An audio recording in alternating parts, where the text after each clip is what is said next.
마지막 시간에 할 일은 뭐냐면, 마지막 시간에 또 다른 코드를 가져올까 어쩔까 생각하다가 여러분들이 실제로 객체 지향을 코드에 녹일 때의 문제점이 있습니다. 그거에 대해서 제가 예전에 66회차에 발표했던 자료 중에 하나를 가져왔어요. 그거 가지고 설명을 할 건데, 실제적으로 설계는 반복적인 작업이라는 얘기를 많이 합니다. 첫 번째 설계가 운영하다 보면 잘못되어 있다는 걸 느끼거나 심지어 구현 도중에도 설계가 잘못된 걸 많이 느껴요. 그러면 계속 고치겠죠? 근데 문제는 이거죠. 여러분들의 설계가 잘못되다고 생각해서 고쳤는데 고친 설계가 잘 된 건지는 어떻게 하죠? 이게 문제예요. 원래 잘못했으니까 잘못 만든 거잖아요. 잘못 만든 수준의 사람이 다시 고친다고 잘못되지 않을까? 이런 문제가 있다는 거죠. 그래서 이 영원한 딜레마에서 벗어나기 위해서는 내가 고친 설계를 확신하고 전진할 수 있는 수단이 필요합니다. 일반적으로 알려져 있는 테스트가 그런 거 중에 하나겠죠? 근데 말이죠. 단위 테스트를 먼저 생각해 볼까요? 내가 플러스라는 함수를 만들었는데 잘 작동해. 이건 단위 테스트로 검사할 수 있을 거예요. 그쵸? 내가 제대로 된 인자 2개를 받아서 플러스라는 함수를 만들었더니 잘 돼. 잘 되는지 여러분 정말 테스트 잘 거실 수 있으세요? 테스트를 하시려면 오른쪽 이도박군이라고 알려져 있는 6개 항목들을 테스트하는 게 기본은 주어져 있는데, 예를 들면 인티저 맥스와 인티저 맥스를 더했는데 여전히 인티저가 나올 수 있을까요? 인티저 맥스 더하기 인티저 맥스의 결과는 뭘까요? 어렵죠? 인티저 맥스 빼기 인티저 마이너스 인피니티의 결과는 뭘까요? 이것도 어렵죠? 그렇죠?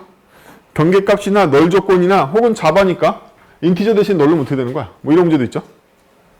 그런 경계값들을 포함해서 여러 가지 테스트 조건을 다 만드는 게 어렵기 때문에 여러분들은 관심이 없으시니까 잘 모르겠지만 관련되어 있는 여러 항목들의 값을 자동으로 만들어 테스트해주는 프레임워크도 되게 많아요. 걔네들 사용하면 좀 나아지긴 하지만 어쨌든 다 이건 뭐다? 단위 테스트에 대한 문제다. 그럼 단위 테스트는 구체적으로 뭐에 대한 테스트일까요? 여러분들의 알고리즘에 대한 테스트입니다. 일반적으로. 알고리즘 뭐다? 상태와 제어, 흐름을 조합해서 원하는 결과를 도출하는 행위죠. 즉, 단위 테스트가 여러분들이 선호하는 이유는 뭐냐면 테스트하기 쉬워서. 왜지? 테스트할 만한 코드들이 코드에 있는 알고리즘만 테스트하면 되는 게 대부분 단위 테스트의 목적이기 때문에 그래요. 근데 우리 설계는 알고리즘에 대한 얘기가 아니었잖아요. 그쵸? 설계란 알고리즘이 있는 그 코드들을 배치하는 기술이었고, 배치하는 방법은 역할 모델에 따라서 객체 간 통신으로 바꿔주는 방법이었죠. 그럼 우리가 통신해서 테스트해야 될 것들은 객체가 협력이 잘 이루어지고 있는지를 테스트하는 거죠. 근본적으로 단위 테스트하고 잘 안 맞는단 말이에요.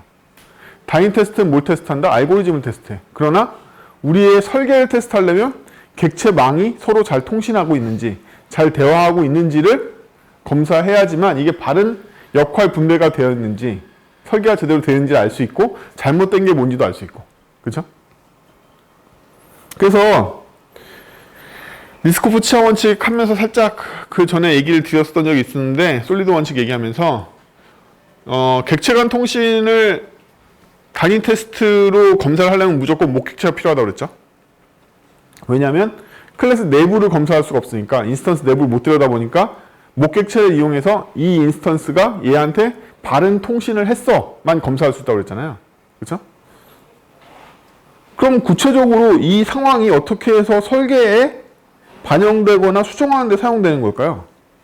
예를 들면 A라는 객체와 B라는 객체한테 액션이라는 스트링을 넘겨주는 메시지를 보내는 걸 확인을 했어. 그래서 B가 제대로 이걸 수신하는 걸 봤어. 혹은 A가 제대로 B한테 콜하는 걸 봤어.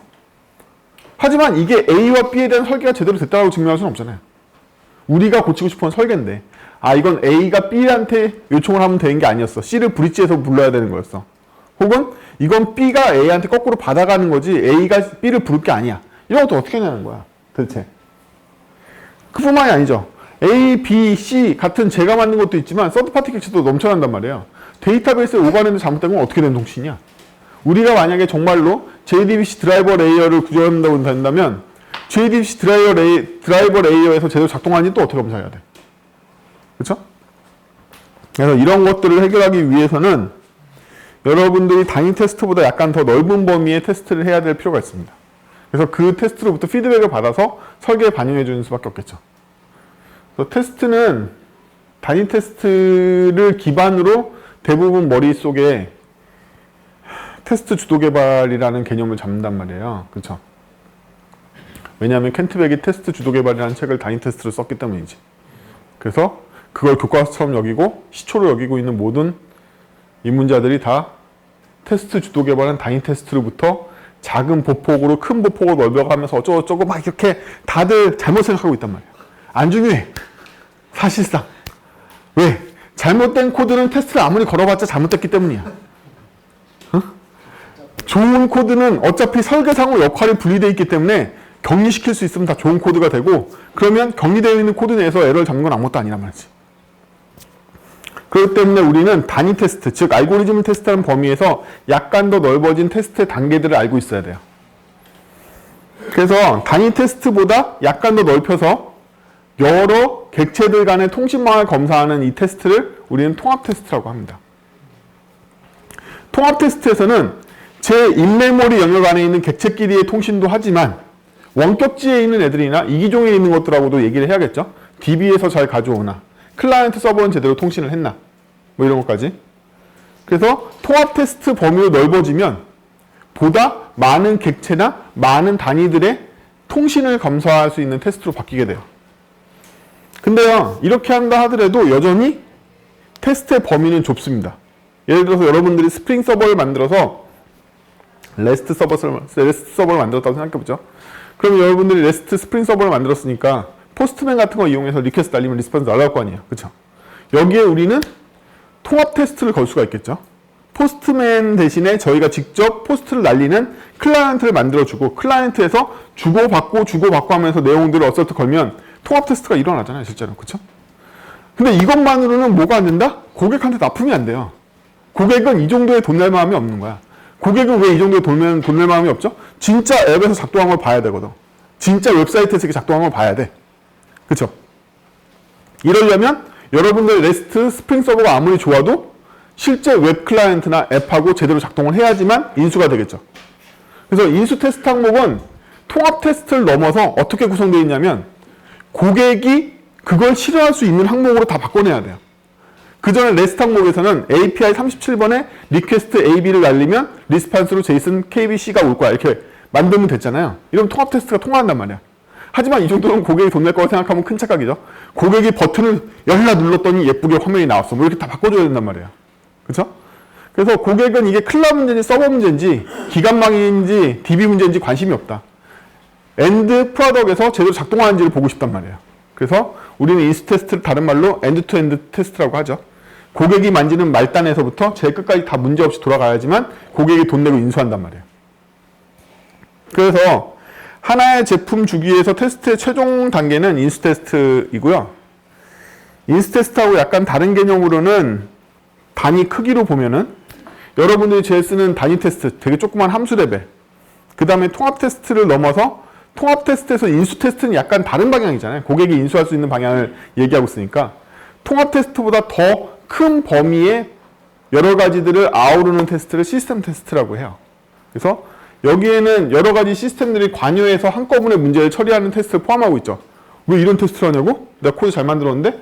아니, 여러분들이 AWS에 넣거나 IDC에 넣으면 여러분들이 아무리 잘 만들어도 프록시 서버에 걸리던지 캐시 서버에 걸리던지 라우터망에 걸리던지 이럴 거 아니에요. 얘네까지 다 포함해서 테스트를 해야 된단 말이에요. 전체 시스템 테스트를 해야 되겠죠. 그래서 이 테스트 과정을 거치면서 나의 설계가 어디가 잘못되는지를 알게 된다는 거예요.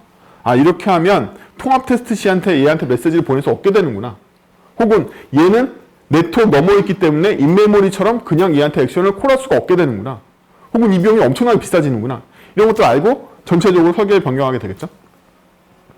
뿐만 아니라 어떤 객체를 어떤 레이어에 둘지에 대한 의사결정도 다르게 된단 말이죠. 그래서 이거에 대한 책들이 굉장히 드물어요. 그래서 제가 수업 때도 한번 소개했던 책, 이 책이 여러분들한테 입문하기에는 제일 좋은 책이에요. 이 책은요, 테스트 주도 개발로 배우는 객체 지향 설계와 실천이라는 책인데, 이 책이 유일하게 제 생각에는 통합 테스트 기반의 개발을 가르치는 책이에요. 따라서 이 책으로 공부를 하시면 통합 테스트 혹은 인수 테스트 약간 직전 정도의 레벨에서부터 어떤 식으로 테스트를 만들어 가면서 설계를 변경하고 객체를 설계해 가는지에 대한 내용을 배우게 되고요. 이 책이 워낙 잘 나왔기 때문에 이 책에 다른 판 언어들 책들도 엄청 많아요. 이 저자가 쓴 게 아니라 이 책에서부터 영감을 받아서 쓴 대표적으로 이런 책. 이게 자바 버전이면 이게 자바스크립트 버전이라고 얘기할 수 있겠죠. 저자는 다른 사람이지만 내용은 대부분 이 책으로부터 원리를 두고서 약간 번역된 식으로 나온단 말이에요. 이렇게 해서 자바, 스칼라, 루비, 파이썬 등등의 책들이 다 이 책을 기반으로 하고 있는 책들이 꽤 많이 나와 있거든요. 그래서 다른 책을 읽기보다 그냥 이 책을 보시고 나면 딴 책들이 그냥 언어별로 특성을 반영한 책들이라서 읽힌단 말이에요. 그래서 오늘 뭐 할 거냐면 이 책에 대한 내용 중에 기초 이론들을 빼고 약간 중간에서 다뤄야 되는 몇 개의 내용들을 다루는 장표로 설명을 할 거예요.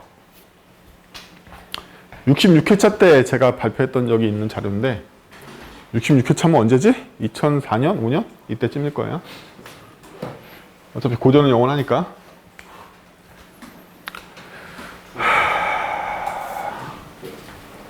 자, 테스트 주도 개발을 할 때 테스트 주도라는 건요, 사실 켄트백 책에서 건질 만한 가장 중요한 내용은 뭐냐면 테스트 개발이 끊임없이 순환하고 있다는 개념이었어요.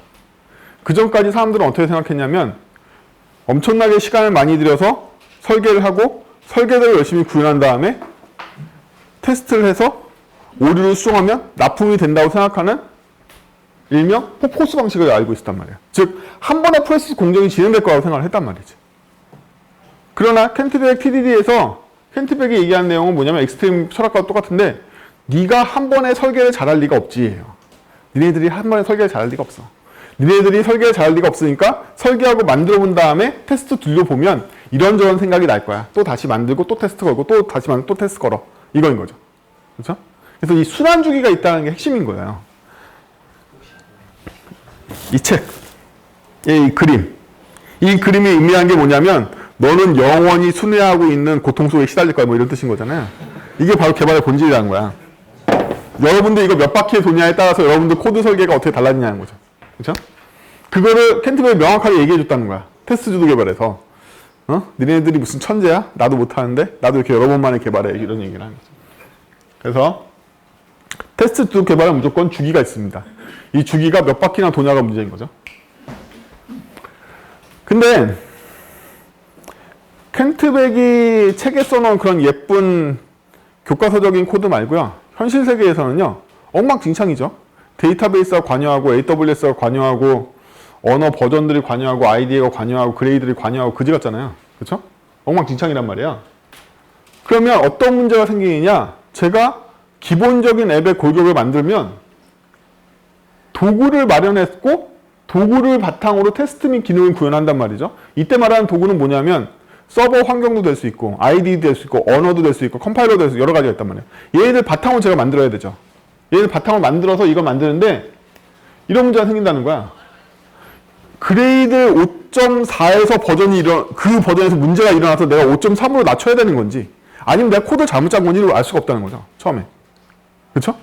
이게 처음에 여러분들이 맨날 우리 모든 개발자들이 하는 얘기가 뭐지? 프로젝트 세팅이 더 어려워. 프로젝트 코드 짜는 것보다. 그 얘기 다들 하잖아요. 바로 이 문제인 거야. 뭐가 잘못인지 모르겠어. 이게 내 코드가 잘못인지 아니면 세팅을 잘못한 걸 잘못인지 모르겠다는 거지.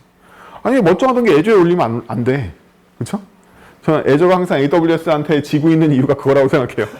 왜 애저에 올리면 안 되는 거야 대체. 어쨌든 그래요. 그렇기 때문에 첫 번째 제안은 뭐냐면 제일 먼저 동작하는 골격을 작성해 보라는 거예요. 테스트를 먼저 만들지 마. 그러면 동작하는 골격, 이때 스켈레톤이 되는 골격의 범위가 어디냐? 범위는 뭐냐면 납득할 만한 구성 시스템들이 다 나와야 된다는 거예요. 여러분들이 얇게 골격을 만든다고 해서 얘가 DB를 사용한 어플리케이션인데 DB가 안 나와. 얘가 클라이언트 서버 통신하는데 클라이언트 서버가 안 나와. 얘가 A라는 기상청 시스템하고 같이 연동을 해야 돼 기상청 서버를 안 불러. 이러면 얘는 동작을 하더라도 나중에 동작한다고 얘기할 수가 없잖아요. 그렇죠? 각각의 등장하는 핵심 요소들을 다 부르는데 간단하게만 부르는 거지. 그래서 전체적으로 가장 얇게 구현하는 거지 걔네들이 빠지면 안 된다는 거야. 빠지면 걔 때문에 나중에 전체를 다 갈아엎어야 될지도 몰라. 그렇죠? 그래서 등장인물들, 주요 컴포넌트, 주요 시스템들 다 등장하는 애들 다 집어넣는 가장 간단한 형태의 골격을 먼저 만들어 봅니다. 굉장히 실무적인 얘기인 거예요. 네. 만들어 봅니다. 그리고 나서 빌드하고 배포하고 돌려보는 거예요. 이게 첫 번째 주기인 거예요. 우리 지금 주기에 대한 얘기를 하고 있죠. 첫 번째 주기에서는 테스트를 하지 말라는 거예요. 그럼 첫 번째 내가 어디까지 구현을 해야 돼?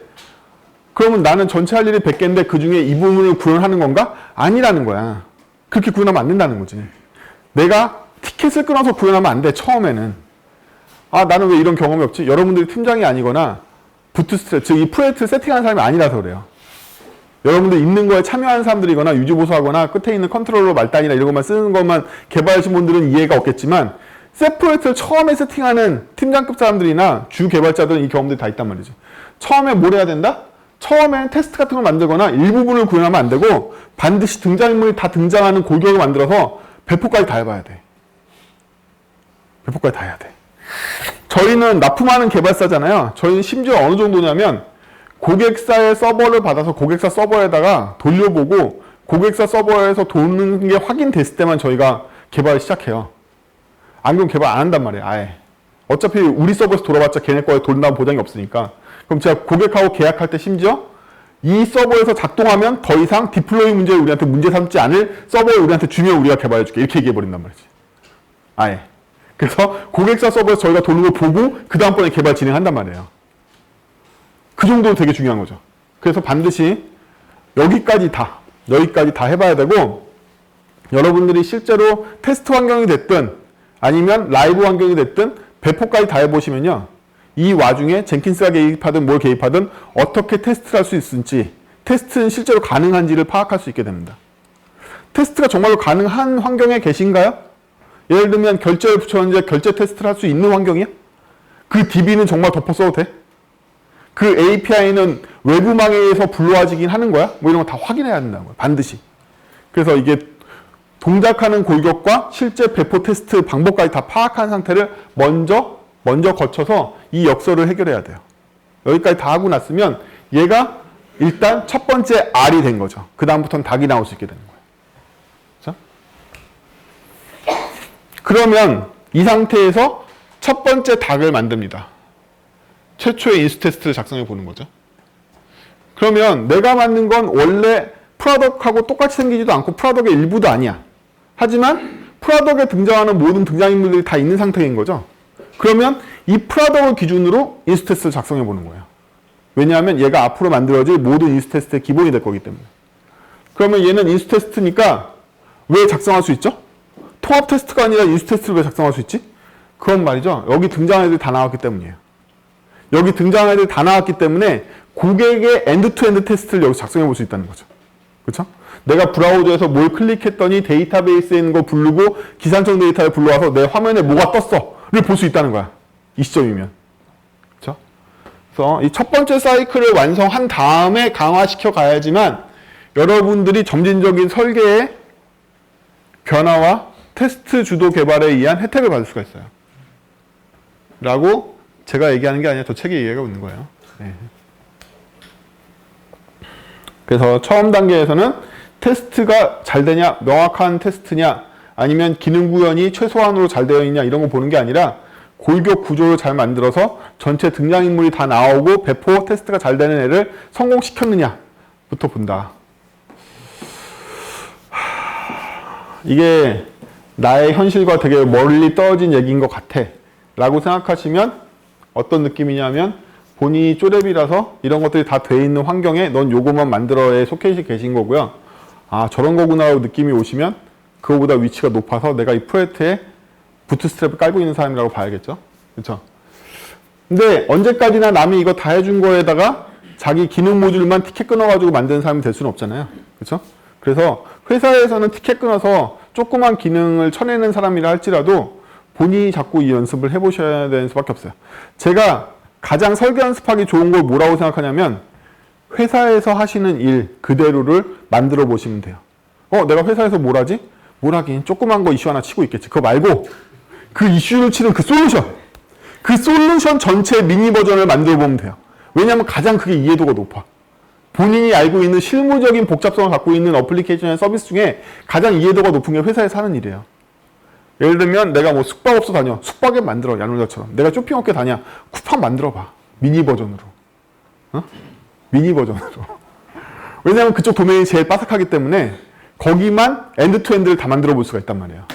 그러면 그걸 만들려고 그러면 이 일부터 발생한다는 거죠. 만들려면 또 PC에다가 APN 깔아도 만들 생각도 하지 말고 AWS에다가 제대로 만들어가지고 밥 먹을 돈이면 다 되는 거잖아요. 돈 아까워하지 말고 뭐 AWS 됐든 애저가 됐든 IDC가 됐든 서버에 제대로 깔고 DB도 막 EC2에다가 뭐 깔 생각하지 말고 RDS 제대로 쓰고 좀 라우터 기준 제대로 쓰고 제대로 깔아서 하세요. 돈 아끼지 말고 좀 해외여행 갈 돈으로 그냥 좀 그런 것 좀 하세요. 그래서 자기가 속해 있는 도메인의 앱을 부트스트랩을 잡아보세요. 여기까지 잡아서 테스트까지 다 걸어보는 거죠. 이게 기본이에요. 이게 기본으로 이제 엉망진창으로 준비할 단계가 된 거죠. 그러면 동작하는 골격과 불확실성이라는 건 뭐냐면 현재 골격은 이제 동작하게 됐죠. 제가 열심히 노력해서.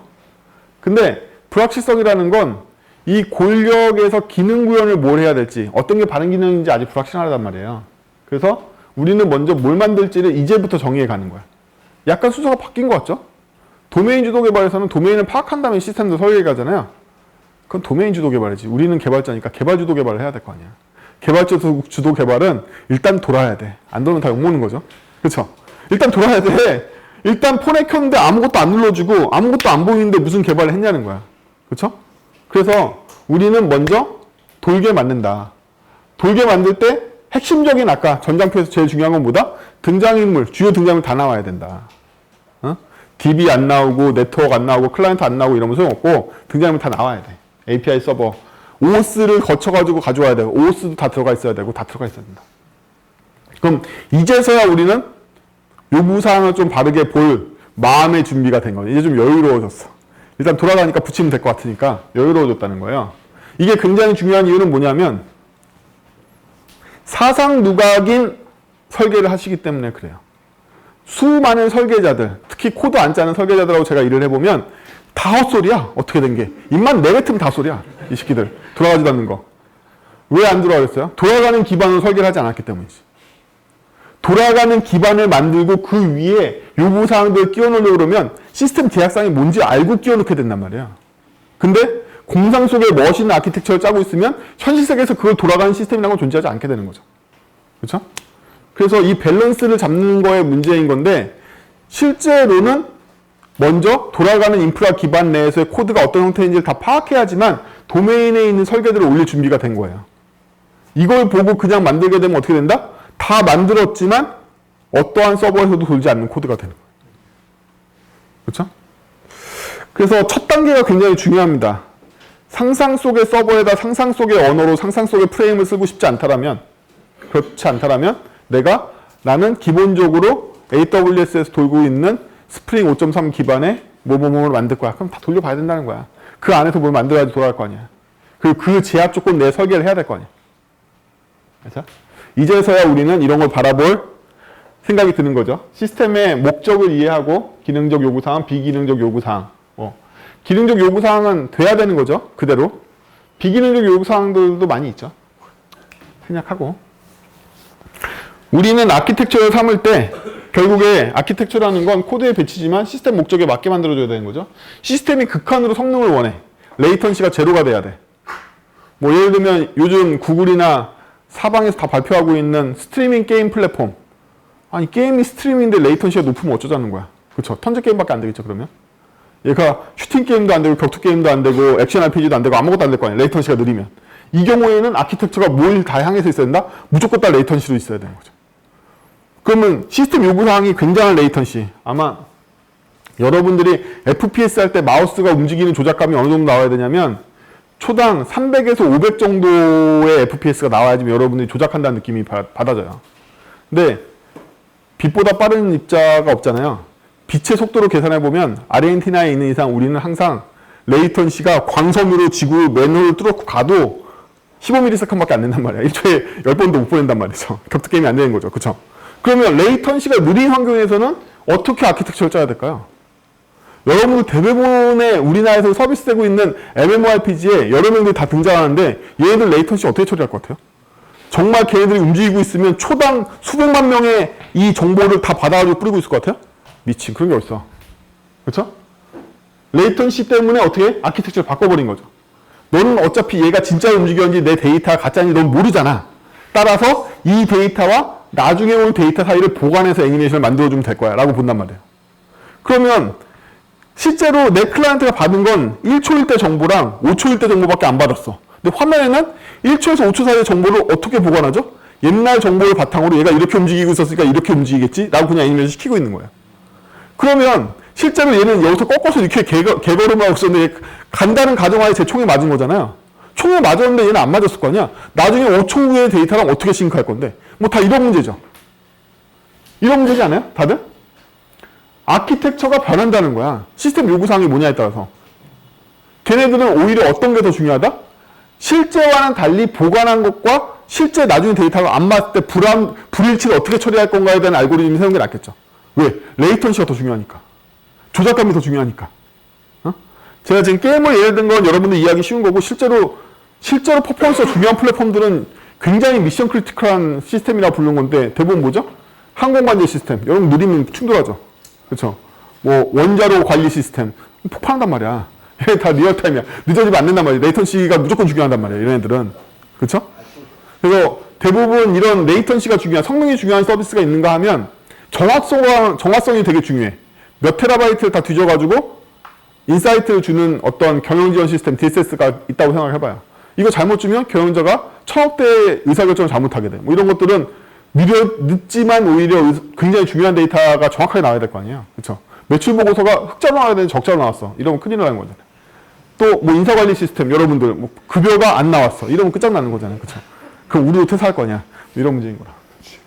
그래서 시스템 목적을 이해하고 기능적 비기능적 요구사항들을 반영해서 아키텍처에 반영하기 시작한단 말이에요. 이게 아키텍처의 기본인 거예요. 이게 제가 지금 얘기하니까 쉬워 보이지 대부분의 아키텍처를 짜라고 그러면 특히 여러분들 짜라고 하면 뭐부터 하냐면 무조건 구현해야 될 기능을 기반으로 얘를 짜려고 그래. 아 여기 기능을 구현해야 되니까 이걸 이 층을 나눠가지고 여기 함수층을 만들어야지. 여기다 서비스 레이어를 만들어야지. 뭐 이런 생각을 하고 있다는 거야. 처음부터. 그렇죠? 얘네들은 기본이 아닌 거야. 심지어. 네. 그 기능적인 요구사항들을 카테고리화 시켜서 아키텍처로 짜려고 했던 그 시도들이 다 잘못된 거란 말이에요. 전체적으로 잘못된단 말이에요. 그래서 첫 번째 이해될 건 시스템 목적이 무엇인가를 이해하고 아키텍처의 베이스를 잡습니다. 아키텍처 얘기를 한참 했는데 우리가 배운 책도 다 아키텍처 책이죠. 아키텍처를 잡을 때 시스템 목적을 이해하는 게 되게 중요하다고 얘기를 했는데요.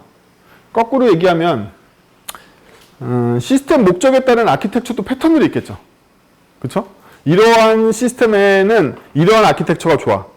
하지만 되게 비슷한 결과물이 나오는 거지만 목적 자체가 다를 때는 이러한 식의 아키텍처를 짜는 게 나아. 뭐 이런 것들. 예를 들면 우리가 쓰고 있는 인터넷은 되게 비효율적이란 말이에요. 생각도 안 해보셨겠지만 원래 알파넷 기반이라는 게 회선이 끊겼을 때도 다른 회선으로 보낼 수 있게끔 만들어진 아키텍처잖아요. 군사망으로. 뭐 대충 다 정보 처리 기능사 이런 공부에서 나오죠. 우리가 쓰고 있는 이 인터넷이라는 거 알파넷이라는 미 국방성망을 기반으로 만들어진 건데 그 만들어진 이유가 미사일 폭격받아가지고 선 끊어져도 다른 쪽으로 우회해가지고 통신되게 만들려고 한 거잖아요. 그렇기 때문에 여기에 레이어 개념이 들어가고 레이어별로 헤더를 붙이기 때문에 우리가 이만큼 보내려고 때 앞에 헤더가 이렇게 붙는단 말이에요. 되게 비효율적이란 말이지 사실은. 그래서 ATM 프로토콜이나 더 빠른 프로토콜이 많단 말이에요. 실제로는 폐쇄망 안에 더 빠른 프로토콜이 많은데 우리가 그럼에도 불구하고 인터넷 쓰는 이유는 회선망을 다양하게 분산시키거나 그때그때 런타임을 하니까 좀 이상하지만 어쨌든 통신을 보낼 때 최적 경로를 다르게 설정할 수 있기 때문에 인터넷이 결국엔 퍼져서 이긴 거잖아요. 그런 아키텍처의 요구사항이 거꾸로 패턴을 만들어내. 그래서 여러분들이 디자인 패턴은 객체 간 통신에 대한 디자인 패턴 한마디로 얘기하면 고프의 디자인 패턴은 뭐라고 얘기하셨죠? 객체 통신 패턴이란 말이에요. 객체들을 어떤 식으로 통신하게 만들까에 대한 패턴이죠. 그에 비해서 아키텍처 레벨로 올라가면 엔터프라이즈 아키텍처 패턴이라는 책들이 있습니다. 바바 아저씨가 만든 것도 있고 마틴 파울러가 만든 것도 있고 옛날 썬에서 J2E 패턴이라고 만들어낸 것도 있고 뭐 여러 가지 패턴 책들이 많이 나와요. 엔터프라이즈 아키텍처 패턴이라는 책이 아예 MS에서 나온 책도 있을 수 있었어요. 옛날에는. 그래서 사실 디자인 패턴 책의 범위가 미시적이고 객체 간의 통신을 다룬다면 여러분들은 그 상위 버전의 아키텍처 패턴도 배우셔야 된단 말이에요. 아키텍처 거창한 거 아니죠? 코드를 어떻게 배치할까의 문제라고 그랬죠? 그렇기 때문에 코드를 클라에도 서버에 둘 때도 어떤 레이어에 둬야 돼? 뭐 이런 문제란 말이에요. 이거에 대한 패턴이기 때문에 아키텍처 패턴은 나랑 무관할 거라고 생각하면 안 된다는 거예요. 그래서 여러분들이 객체 지향에 대한 기본 원리 뭐였죠? 기본 원리? 객체 지향 뭐에 근거를 두고 있다? 모르지. 모르죠. 제가 여러 가지 얘기했지만 객체 지향 언어를 나누는 기준은 딱 두 가지를 충족하냐 아니냐고 그랬죠? 뭐다? 대체 가능성. 자식이 부모를 대체할 수 있는 대체 가능성을 보고 있는 거고, 또 내적 일관성을 갖고 있냐로 본다고 했잖아요. 그렇죠? 이 두 가지 기본 원리로부터 나머지 솔리드가 파생되기도 하고, 그렇죠? 여러 가지 기능들이 확장돼서 여러분들의 객체 지향에 대한 기본적인 객체 지향에 대한 언어를 어떻게 쓰는지에 대한 문법만 배우는 식이에요. 걔네들은 거의. 사실은요, 솔리드까지 배워도 걸음마인 거예요.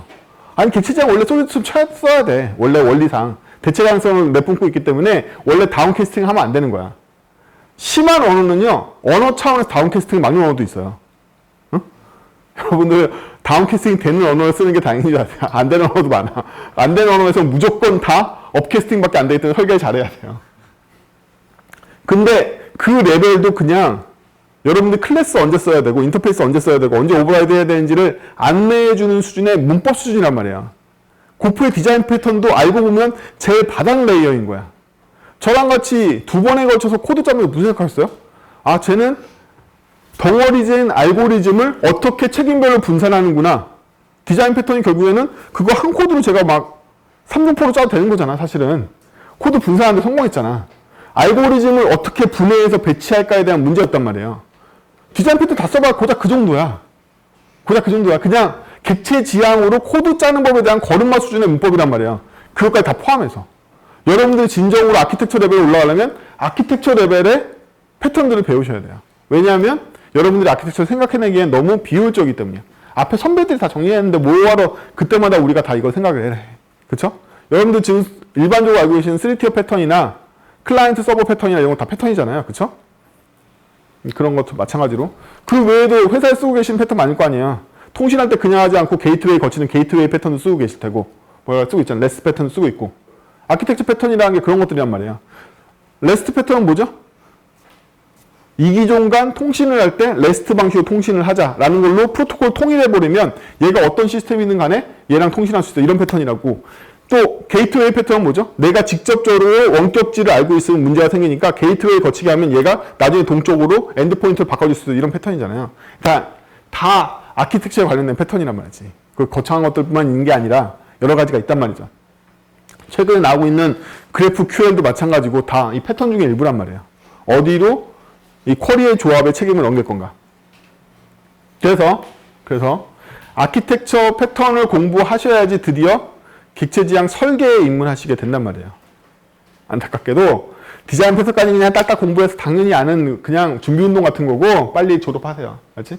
이 책하고 디자인 패턴 빨리 졸업하고 아키텍처 패턴 빨리 넘어오세요. 아시죠? 숙제하신 분, 제출하는 사람은 태산밖에 없는데 성공하신 분 얼마나 되세요? 어렵죠. 실제로 해보니까. 그래, 제가 만든 코드가 어디까지였죠? 세이브 해주는 까지도 제가 짜줬어.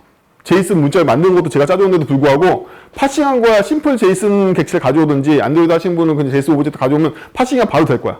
파싱한 거 가지고 그 부분 못하고 계시는 거잖아요. 그 정도 수준인 거야. 이거 그냥 훈련해가지고 빨리 졸업하셔야 돼. 이런 것들은. 빨리빨리. 전 지금 짜면 지금 아무 준비도 없이 짜도 그냥 3주 만에 짤 거 아니에요. 그거 한 4주밖에 안 걸릴 텐데. 컴포지트 패턴을 돌리면. 그쵸? 그냥 그거에 일단 빨리 숙련되고 코드를 짜거나 알고리즘을 구상하는 스트레스에서 일단 벗어나야 돼요. 거기서 여전히 계속 헤매고 있는 수준이면 아키텍처 못 올라온단 말이야. 아니, 가지마. 자, 아키텍처적으로 해결했으면 코드를 어떻게 배치할지, 어디에다 분산할지에 대한 기본적인 골격이 나왔겠죠? 하지만 이걸로 끝나지 않아. 왜냐하면 아키텍처를 통해서 코드가 분산됐기 때문에 여러 군데 코드들이 분산돼 있을 거란 말이에요. 걔네들을 CI가 모아, 에셋과 리소스를 다 모아서 그 코드를 다 모아서 빌드를 하겠죠. 그렇죠? 빌드라고 하면 우리가 인스 테스트를 거치고 나서 아 이거는 인수할 만해 라고 판단이 돼야지 릴리즈가 된단 말이죠. 이게 주기인 거죠. 그러면 아키텍처는 사람이 짜야 되지만 CI 인스 테스트 릴리즈는 도구에 의존하고 싶어. 이게 우리의 목표인 거예요. 물론 인스 테스트는 대부분 도구로 잘 안 됩니다. 예? 미묘해서. 뭐 이런 거죠. 사람은 실제로 네이버 검색 버튼 누를 때 어떻게 누를까요? 어떻게 누를까요? 보통 검색 버튼을 한 번에 6번 이상 눌러요. 나올 때까지. 그렇죠? 그러면 제가 묻겠는데 여러분들 회사에 있는 모든 웹 클라이언트의 모든 버튼은 다 락이 걸리나요? 정말로?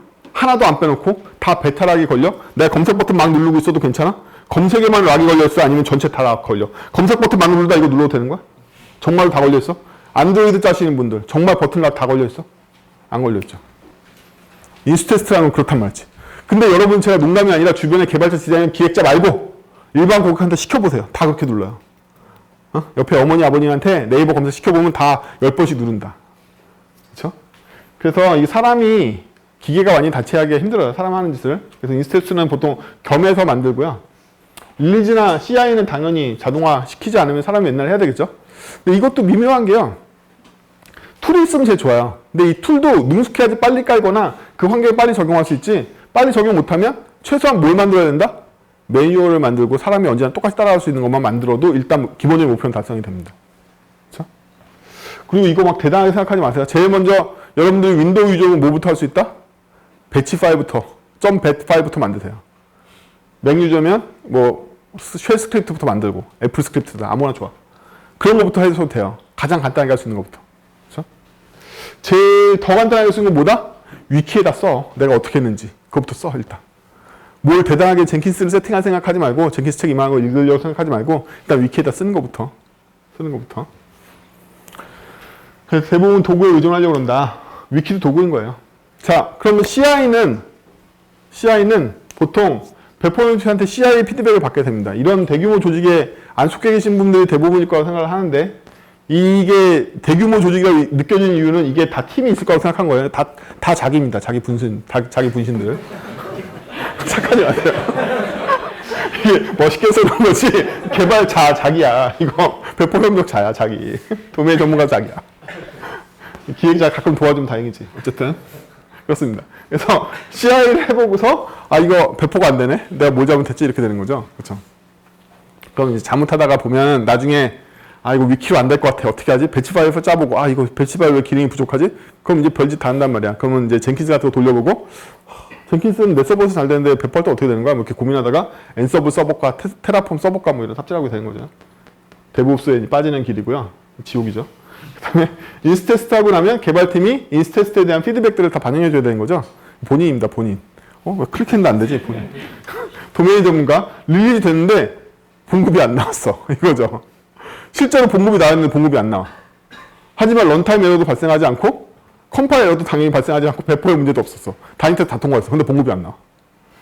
왜일까? 코드 안에 봉급이라는 말을 잘못 해석하고 있기 때문이야. 왜? 개발자가 세일즈라는 말을 보고서 셀러리라고 헷갈린 거죠. 그쵸? 이런 문제들. 매출하고 급여하고 헷갈린 거죠. 예, 이런 문제들이 많이 일어납니다. 그래서 이 관계가 순환적인 관계를 일으켜서 특히 이 중에 도메인 전문가가 제일 중요해요. 이거는 여러분들 자신일 가능성이 되게 높은데요. 이건 대부분 여러분은 아니죠. 기획자이거나 아니면 고객님인 경우가 많아요. 그렇죠? 여러분들은요. 여러분들이 ERP를 만든다고 해서 인사 시스템의 전문가가 아니죠. 인사에 대해서 뭘 아세요? 총무팀에 소속돼 있지 않은 이상 총무, 재무 업무에 대해서 아무것도 모르실 거 아니에요? 그렇죠? 결산 업무에 대해서 얼마나 아세요? 모르시잖아요. 그렇죠? 우리는 주문대로 만들어주긴 하지만 실제로 도메인에 대해서는 잘 모른다. 더군다나 인사 시스템을 만지는 사람이 어떤 게 더 편리하게 쓰는지, 이걸 엑셀로 업로드해주는 게 더 편한 인터페이스인지, 폼 하나하나 입력하는 게 더 편한 건지, 아니면 그냥 텍스트에 이렇게 뚫어주는 게 더 편한 인터페이스인지는 그 사람이 돼봐야지 알 수 있어. 그렇죠? 아, 되게 멋있게 부트스트랩 이렇게 잘라서 잘 만들어놨어. 애들이 엄청 욕하는 거야. 그냥 텍스트에 뚫어달라고. 귀찮다고. 그렇죠? 이런 경우 되게 많단 말이지. 이게 바로 도메인 전문가야. 도메인 전문가는 대부분 여러분들이 아니에요. 여러분들 만드는 사람이 쓰는 사람들이 아니기 때문에 도메인 전문가는 어렵게 생각할 필요 없이 누구다? 사용자라고 생각하시면 돼요. 사용자. 여러분들이 배달의 민족 같은 앱을 사용한다고 생각해 보세요. 배달의 앱의 클라이언트 사용자들은 앱 주문만 막 연락 때리겠죠? 근데 사장님들은 어떻게 하지? 가맹점주들은 가맹점주용 홈페이지에서 메뉴판 관리도 해야 되고, 그쵸? 매출 관리도 해야 되고, 정상 관리도 해야 되고, 뭐 여러 가지 해야 될 거 아니야. 그쵸? 그럼 이 인터페이스는 누가 쓰는 거다? IT 지식 1도 없는 사장님들이 가게에서 음식하다 만져야 되는 큰 스크린에 있는 무슨 터치 패널 같은 거 눌러서 만져야 되는 인터페이스인 거잖아요. 일일이 입력할 게 아니야. 그에 비해서 메뉴판 작성할 때는 사장님이 할까? 과연? 잘 모르겠지만 사진 찍어가지고 알바 시키고 뭐가 하겠죠. 인터페이스의 요구사항이 전혀 달라진다는 거예요. 굉장히. 그쵸? 이 도메인 전문가를 모셔놓고서 보는 수밖에 없는 거죠. 아니면 피드백을 받든지. 근데 이 사람들은 언제만 피드백할 수 있다? 이때만. 이때만 피드백을 해줄 수가 있어. 이게 핵심인 거예요. 이게 테스트 주도 개발의 핵심이다. 뭐가 핵심이냐면 릴리즈를 하지 않으시면요. 이 사람들이 만져볼 수 없고 이 사람들의 피드백을 받을 수가 없기 때문에 설계는 개선되지 않아. 그래서 아까부터 첫 장부터 하고 싶은 얘기가 뭐냐면 릴리즈를 하는데 성공하셔야 돼요. 반드시. 딴 게 중요한 게 아니야. 릴리즈가 돼야지만 여러분들 대부분의 개발자, 개발사가 마감일까지 한 번도 안 보여주고 오픈하려고 한단 말이에요. 그렇죠? 마감일까지 한 번도 안 보여주고 오픈하려고 그래. 그럼 어떻게 되죠? 이렇게 돼. 이렇게 된다. 반드시. 그러면 개발자는 이 시점에 뭐라고 할까요? 기획자 욕해. 왜 내가 네 시킨 대로 만들었는데 이게 요구사항이 또 왜 오냐? 아니 당연한 거야. 왜냐하면 요구사항을 처음부터 모르니까. 누가? 이 사람들이. IT 전문가가 하니까 자기가 뭘 원하는지 몰라. 이 시점으로부터 이 회전이 얼만큼 돌았냐에 따라서 여러분들이 솔루션이 이 사람들이 만족하는 걸 만들 수 있을 가능성이 높아지는 거예요. 무조건 이거 돌려야 돼, 이렇게. 빨리빨리 배포를 하셔야 됩니다. 우리가 빨리 배포를 해야 되는 이유는 뭐냐면 코드를 바꿨을 때 이게 잘 컴파일 될까라는 불안감에서 벗어나기 위한 게 아니에요. 그거 다 잘못 가르치는 거야. 지속적인 통합, 그쵸? 컨티뉴어스 인테그레이션에 대한 많은 책들이 개발자 입장에서 썼기 때문에 책의 뉘앙스 읽어보면 뭐라고 설명하고 있냐면 코드를 고쳤을 때도 잘 빌드가 된다라는 확신을 갖고서 안정성 있게 테스트, 뭐 개발할 수 있다 뭐 이런 얘기하는데 그거 안 중요한 거예요.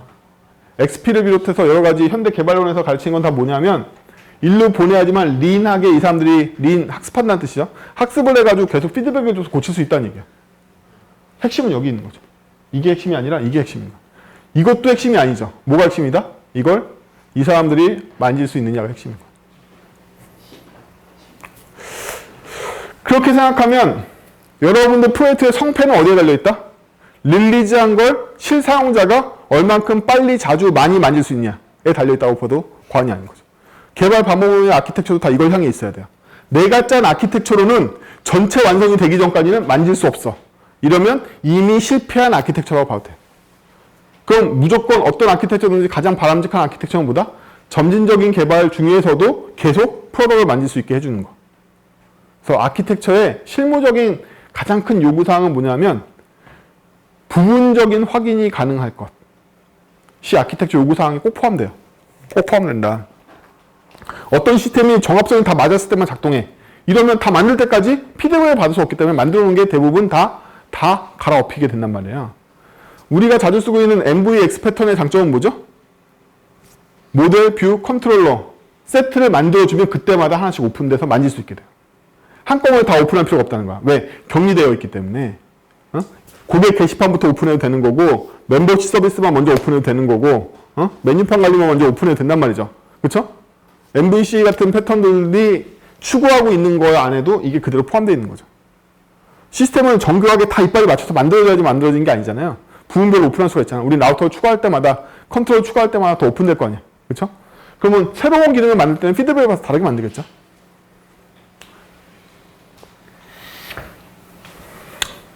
하지만 우리를 진짜로 힘들게 하고 있는 건 저 밑에 있는 애들이죠.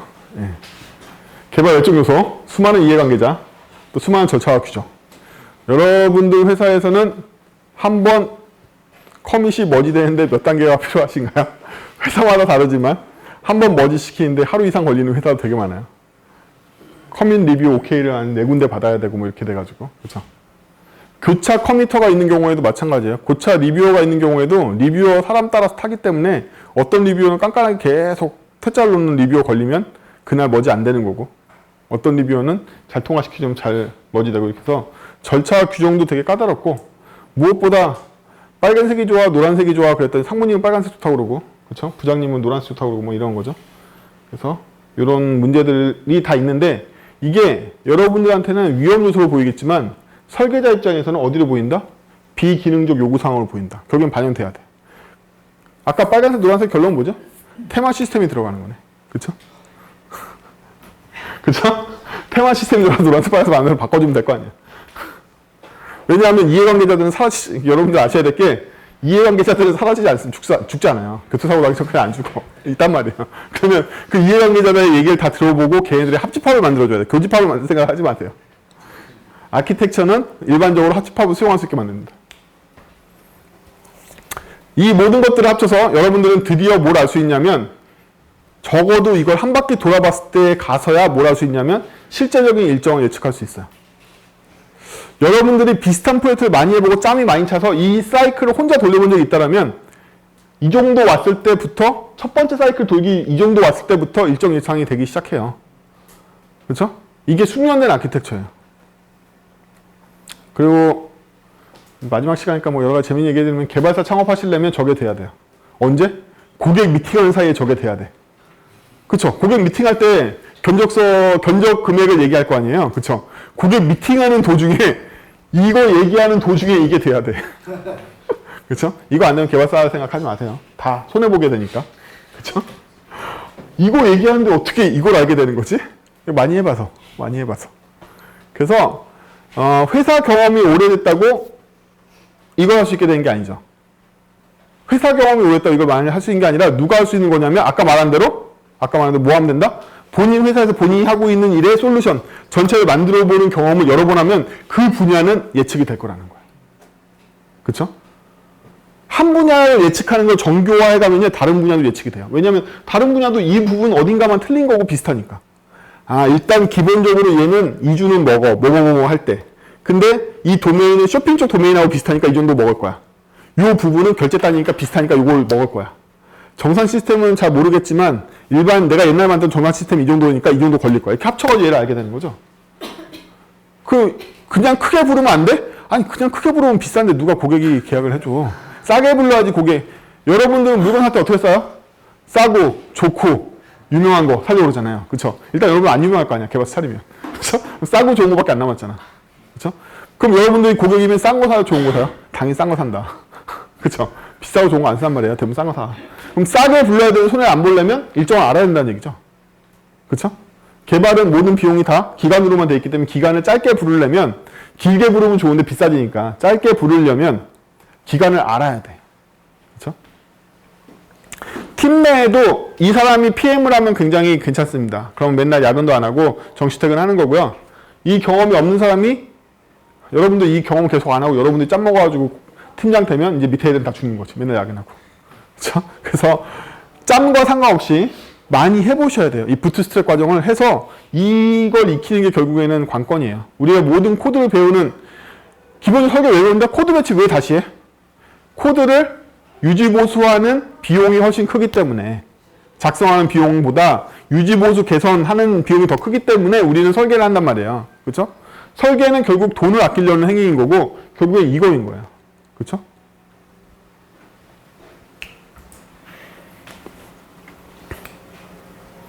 저렇게 해서 처음에 부트스트랩 과정이 이제 끝난 거예요. 길게 설명했지만 이제 뭐 한 거냐면 시계가 없어서 9시? 이제 테스트 한 바퀴를 돌릴 수 있는 준비가 됐을 뿐이에요. 이제 겨우. 그럼 이제 이걸 운영하면서 계속 테스트 주기를 돌려야지만 저희가 고도화 될 거 아니에요, 앱이? 그렇죠? 그러면 우리는 아까 부트스트랩 구조를 만들어서 베이스를 깔았기 때문에 이제서야 개별적인 설계들을 끝내고 이슈들을 개발자들한테 나눠주고 개발자들은 다 각각의 이슈에 맞는 것들을 개발하고 있겠죠? 이 상태가 됩니다. 그럼 3명의 개발자를 제 수하에 두고 있다면 개발자 3명이 각각의 이슈를 끊어가지고 개발하고 있을 거예요. 근데 아까 한 사이클 돌 때 처음 부트스트랩하고 회계 테스트를 끝내놨잖아요. 테스트 항목들은 완성이 돼 있을 거란 말이에요. 근데 문제는 개발하고 테스트를 시켜보면 걔가 잘 돌아야 되는데 옛날 것도 깨먹어. 그쵸? 여러분들이 이렇게 된 이유는 뭐다? 설계가 나빠서 격리가 되지 않았기 때문이죠. 이 코드의 여파가 딴 데까지 멈춘다는 얘기는 뭐냐면 책임 역할이 명확하게 구분되지 않아서 이 코드의 여파가 딴 데까지 미쳤으니까 회계 테스트를 하면 깨지는 부분이 생기는 거예요. 이제 와서 보니까 켄트백의 테스트 주도 이론은 뭐였다? 아, 니네들은 어차피 코드를 격리 있게 잘 못 짤 거야. 그러느니 차라리 테스트 다 걸어서 격리를 못한 게 어디서 뻥 나는지 나 봐라 이거죠. 그렇다. 결국엔 켄트백 아저씨는 이 민중을 잘 아는 거지. 얼마나 낮은 수준인지 다 자기 같지 않다는 걸 잘 아는 거야. 그런 거죠. 그래서 이 일이 생깁니다. 이 일을 보고 싶어서 여러분들이 다인 테스트 건다며. 다인 테스트 잘못 배운 친구들한테 얘기 들어보면 회계 테스트의 안정성이나 수정 시의 안심을 위해서 건다고 돼 있는데 틀린 말은 아니지만 기본적으로 이거죠. 그렇죠? 이 일이 일어날 걸 예상하고 있는 거잖아요. 객체지향 설계를 제대로 배운 입장에서 솔리드 원칙을 잘 지키고 있는데 저게 일어날까요? 일어나면 안 되는 거죠, 원래. 그렇죠? 그러면 중국보다 더 높은 시니어 개발자를 저는 언제부터 그 사람을 시니어로 인정하기 시작하냐면 그 사람이 기능 개발을 했을 때 회계 테스트가 안 일어나면 그 사람은 시니어라고 봐요, 저는. 그렇죠? 여러분 중국은 제가 언제부터 본다고 그랬죠?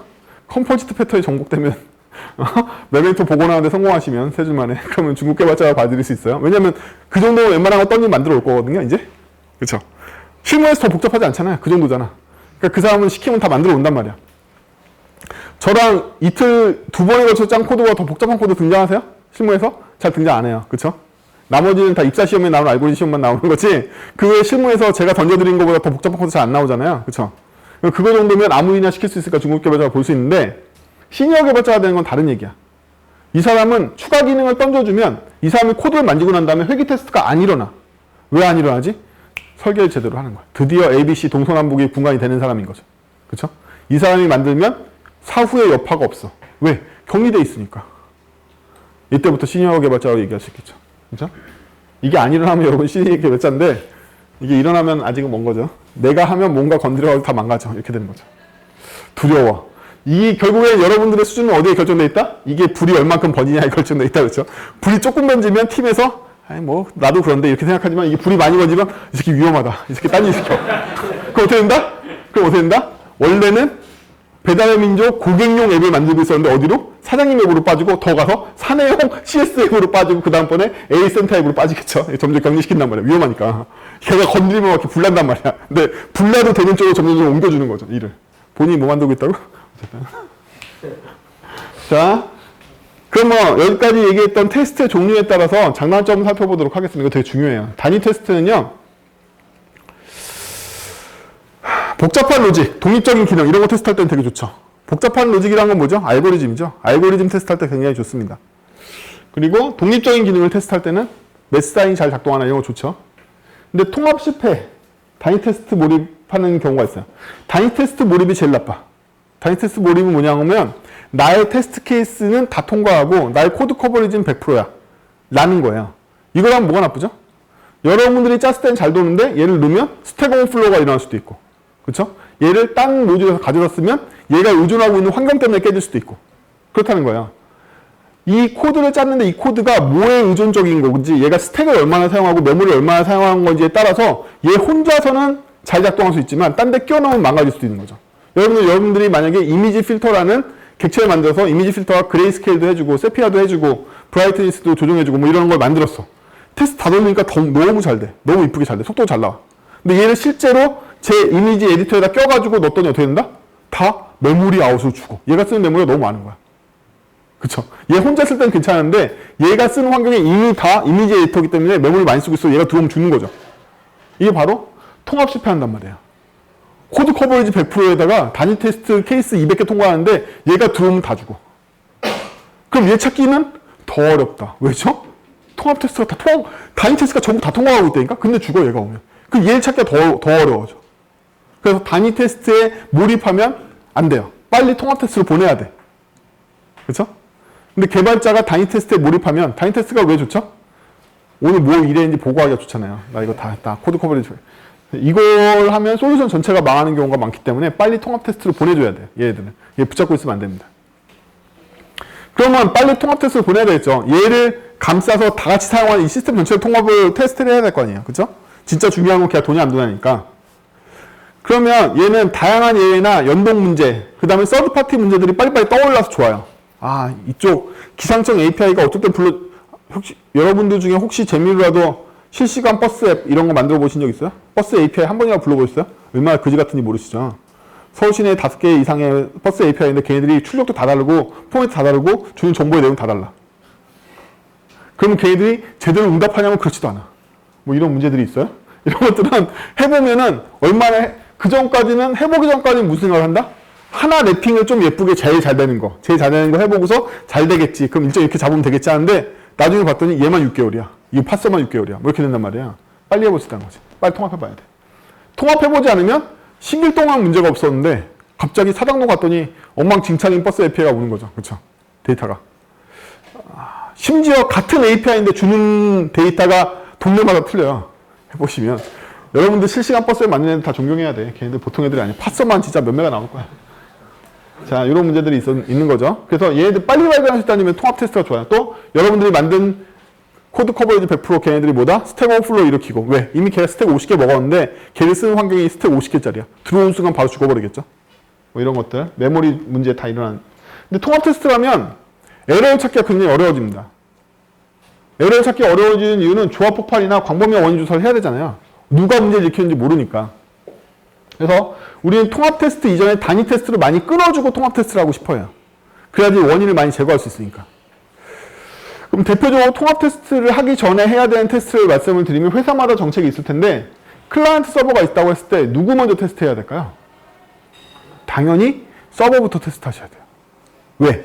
서버는 순수 인메모리 로직으로 돌고 있기 때문에 DB를 포함해서 서버의 출력물이 굉장히 안정적인가를 무조건 확정 지어야지만 클라 문제라고 알 수가 있겠죠. 왜 클라 문제로 한정 지어야 되지? 이거 무조건 잘못되면 클라 문제라고 왜 한정 지어야 되지? 클라가 거지 같기 때문이죠. 왜? 너무 많은 우리가 통제할 수 없는 네이티브 환경에 노출되어 있어. 윈도우 버전이 다 틀려. 브라우저가 다 달라. 브라우저 버전이 다 달라. 안드로이드 OS 버전이 다 달라. 안드로이드 쓰고 있는 브라우저 버전이 다 달라. 통제 불가능 요소죠. 온통 클라이언트는 다 통제 불가능 요소의 조합으로 돼 있단 말이야. 근데 잘못된 건 클라이언트야 라고 확정을 지어야지만 그 환경 요소에 맞는 클라이언트를 수정해 갈 거 아니에요. 근데 이게 잘못된 게 서버 데이터일지도 몰라. 이러면 어디에 수정해야 돼? 그쵸? 이거야말로 조합 폭발의 가장 큰 원인이에요. 그래서 통합 테스트에 들어오기 전에 무조건 서버 테스트는 완료되어 있어야 돼요. 그쵸? 클라이언트 테스트는 사실상 통합 테스트일 때만 알 수가 있어요. 그쵸? 그러나 서버 테스트는 통합 테스트 들어오기 전에 완전히 끝나 있어야 됩니다. 반드시. 보통 회사는 서버 테스트 안 하고 와요. 제가 알기로 통합 테스트에서 맡겨요. 그럼 이제 싸우는 거죠. 이게 서버팀이 잘못한 거네, 클라팀이 잘못한 거네, 가불론막 하면서 막 박터지게 싸우는 거죠. 맨날 사이 안 좋잖아. 여기 백엔드 팀하고 프론트 팀하고 사이 좋은 회사도 있나요? 없을걸요? 대부분 없잖아요. 그쵸? 근데 원칙적으로 솔루션을 한정 지으려면 서버 테스트가 완전해야 돼요. 예. 왜냐하면 서버는 서버 환경 하나에서만 돌게끔 되어 있기 때문에 얘를 확정 지어야지만 다양한 환경을 통제할 수 없는 다양한 환경에 노출되어 있는 클라이언트의 버그를 확정 지을 수가 있어요. 그 다음에서야 우리는 인스 테스트를 할 수 있게 됩니다. 인스 테스트를 하면요, 각각의 시스템 실패나 컨텍스트 오류 조사를 해야 되는 것들에서 이제 많이 도움을 받죠. 아니, 이게 서버 테스트 통과하고 클라이언트도 목 제이슨 가지고 돌 때는 잘 도는데 왜 안 되는 거야, 대체? 최종적으로 고객은 검색 버튼을 눌렀는데 검색 결과가 안 나와. 이거인 거죠. 나중에 찾아봤더니 뭐다? 프록시망에 걸려가지고 안 넘어와. 서버 데이터가. 통신이 안 돼. 혹은 LTE로 통신할 때만 이상하게 SK의 TTU 거치인하고 뭔가 패킷 소실돼가지고 우리 것만 안 날라가. 이런 거죠. 대표적인 사례로 넷플릭스가 SKT망에서는 되게 느려. LG U+망에서는 되게 빨라. 그래서 넷플릭스 응용을 하는 서드파티 앱을 만들었는데 얘가 작동을 했다 안 했다 해. 언제 할 수 있다? 인수 테스트 할 때 한단 말이야. 망들을 바꿔가면서 테스트할 때 드디어. 이게 웃기는 얘기인 것 같지만 실제로 며칠 전에도 제가 지인한테 들었던 얘기예요. 사내에 있는 서버는 망 안에서 잘 작동하는데 런치하고 났더니 망 밖에 있는 애하고 연동이 안 돼가지고 앱을 급히 내린 사건도 금방 발생한단 말이에요. 맨날 발생하는 일이죠. 인스 테스트를 안 해서 그런 거야. 인스 테스트를. 인스 테스트를 항상 뭘로 한다? 엔드 투 엔드 테스트. 고객이 속해 있는 망과 고객이 속해 있는 이 기기를 가지고 마지막 어플리케이션 가지고 테스트하는 거죠. 그렇죠? 그래서 이 세 개 다 하는 역할들이 달라진다. 그래서 얘는 대신에 단점이 이거죠. 더 큰 조합 폭발이 나고 광범위한 영역 문제가 더 넓어지겠죠. 어디가 문제인지 다 알아야 되니까. 이러려면 여기에서 여러분들이 느끼는 흐름이 뭐냐면 얘가 조합의 일부를 덜어내고 얘가 조합의 일부를 덜어내야지만 각각의 영역에서 가져갈 수 있는 테스트 항목들을 테스트할 수 있지. 안 그러면 원인을 모르게 된다는 거예요. 에러는 나왔지만 원인을 모르게 돼. 그렇죠? 그래서 앞에 있는 내용들은 나쁜 게 아니라 각각의 자기가 해야 될 일이 있고 완전히 통과시켜줘야지만 그 다음번에 할 일을 할 수 있는 애가 할 수 있다. 그죠? 여러분들 큰 조직에 계시면 저 중에 굉장히 작은 톱니바퀴 일부를 담당하고 있을 거예요. 그죠? QA 팀 따로 있고 뭐 따로 있는 팀에서는 자기 코드 조각만 짤 수도 있고 다 일부만 쓸 텐데 자기 개인적으로는 저 전체 사이클 경험해 봐야지만 결국에는 개발 전체 흐름을 알 수 있기 때문에 저는 토익 프로젝트를 하시려면 저 사이클 다 경험하도록 반드시 해보시는 게 좋아요. 네. 자, 이제 코드 요령 작성인데 여러분들 코드는 항상 첫 번째 설계 없이 짜면 이런 코드를 짜죠. 나는 세상을 정복할 거야. 제가 회사에서 맨날 하는 게 뭐냐면 지구평화를 지키지 마세요. 지구평화를 지키면 안 됩니다. 그러면 코드를 짤 때 대부분 지구평화를 어떻게 지키려고 하면 시그니처를 보면 알 수가 있어요. 여러분들이 짠 시그니처를 보면 함수가 받아들이는 인자가 정말 세상을 구할 것 같은 인자를 받는단 말이에요. 그렇게 하지 말라는 거지. 아니면 막 이 제네릭 3개 받아서 막 세상을 다 구할 것처럼 생겼어. 그렇게 하면 안 돼요. 그렇죠? 여러분들 구글이나 페이스북 아니잖아요. 모든 사람들을 해결하려고 하지 말고 코드를 짜놓고서 내가 지구를 구하고 있는 건지 아니면 내가 주어진 업무를 해결하는 건지는 바로 기능 테스트를 짜보면 알 수가 있습니다. 기능 테스트에 쓸데없는 인자를 만들어서 얻어야 돼. 기능 테스트에서 한 번도 불러지지 않고 있는 메소드를 만들고 있어. 이런 것들 얘를 통해서 알게 되는 거죠. 이걸 통해서 알게 됐으면 다시 코드를 줄입니다. 그렇죠? 이걸 반복하는 과정에서 테스트가 도움을 줘요. 테스트를 짜려고 봤더니 이게 진짜 일어나는 상황인가? 나중에 봤더니 인텔리제이에 내가 만든 클래스의 태반 메소드 다 회색이야. 그렇죠? 한 3개 쓰고 다 회색이란 말이죠. 그러면 그거 지금 지워야 돼. 지금. 나중에 무서워서 못 지워. 왜? 내 거에는 회색이지만 내 자르 파일을 가져가는 놈이 쓰고 있는지 아닌지를 몰라. 나중에 못 지운단 말이에요. 찬스가 없어. 지금 지워야 돼. 지금. 여러분들 한 번 자르로 배포되고 나면 여러분들이 안 쓰고 있어도 지금 회색일지라 할지라도 그거는 이 자르 내에서 회색인 거지 이거 가져간 놈이 쓰는지 안 쓰는지 모르잖아요. 겁나서 못 지운단 말이에요. 나중에는. 설계할 때 돌릴 때 무조건 지워야 돼. 그러면 어떻게? 여기서 굉장히 풍부한 기능 테스트를 해봐서 가능성들을 다 검토해 본 거죠. 여러분들 없는 건 괜찮아요. 없는 건 괜찮아. 있는 게 문제야. 여러분들 메소드 5개가 있는 게 문제인 거지 메소드 2개만 있고 3개가 없으면 어떻게 되죠? 그놈이 알아서 상속받아서 만들 거다. 그쵸? 그러면 상속받아서 만들 거야. 그거 문제 없다는 거예요. 문제는 항상 이게 문제야. 다 5개 하는 게. 그럼 여러분들 지금 주어진 찬스는 지금 이걸 2개로 줄일 수 있는 찬스는 지금밖에 없다는 거지. 후닥후닥 만들어 봐야 돼. 테스트. 그러면 기능 테스트를 위한 테스트 작성 요령은 뭐냐면 여러분들의 안정성을 요구를 할 때 가장 기본적으로 저희가 적용하고 있는 게 write by sub이라고 부르는 오른쪽 이두박근. by sub이 이두박근이에요. 우리한테는 친숙하지 않은 단어지만 우리가 네이티브라고 생각하면 이두박근 정도는 한국어로 어렵지 않은 단어잖아요. 걔네들 외우기 쉬우려고 write 이두박근이라고 한 거예요. write는 올바른가? 맞는 값인지.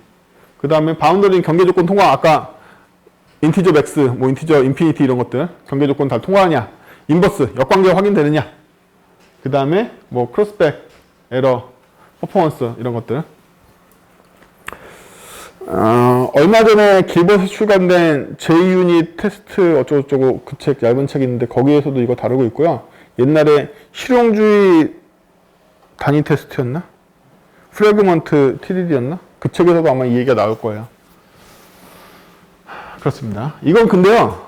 단위 테스트에 대한 기본 테스트 범위에 대한 얘기일 뿐인 거지 우리가 배우고 있는 설계 테스트하고는 다르다. 입문자일수록 단위 테스트와 단위 테스트 작성 요령에 몰입된단 말이에요. 그 아까 제가 말했죠. 단위 테스트에 몰입되지 말라고. 그게 안 중요하다고. 단위 테스트에 몰입되면 안 됩니다. 절대로. 이거 테스트 케이스 100개 만드는 거 수고하실 필요 없어요. 단위 테스트에 몰입하지 마세요. 이건 다 행위를 테스트하는데 행위를 테스트할 때 write by sub을 적용한다 하더라도 중요한 거는 기계적으로 적용하는 게 아니라는 거예요. 내가 이 테스트를 함으로써 이 테스트의 결과가 나의 책임과 역할을 제대로 드러날 수 있는가를 기준으로 테스트하셔야 돼요.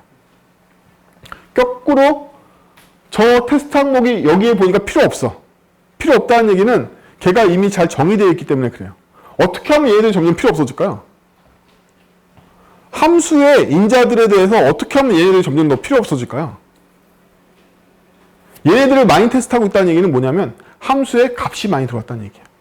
값이 많이 들어오기 때문에 즉 인티저 따위들이 들어오기 때문에 이런 짓을 해야 되는 거죠. 어떻게 하면 함수에 이걸 테스트를 안 하게 될까요? 함수가 뭘 받으니까? 타입을 받으니까. 함수가 타입을 받으니까 타입을 받는 것만으로 그 함수의 책임은 끝난 거죠. 왜? 이 문제는 누가 가져갈 거다? 타입이 가져갈 거니까. 그렇잖아.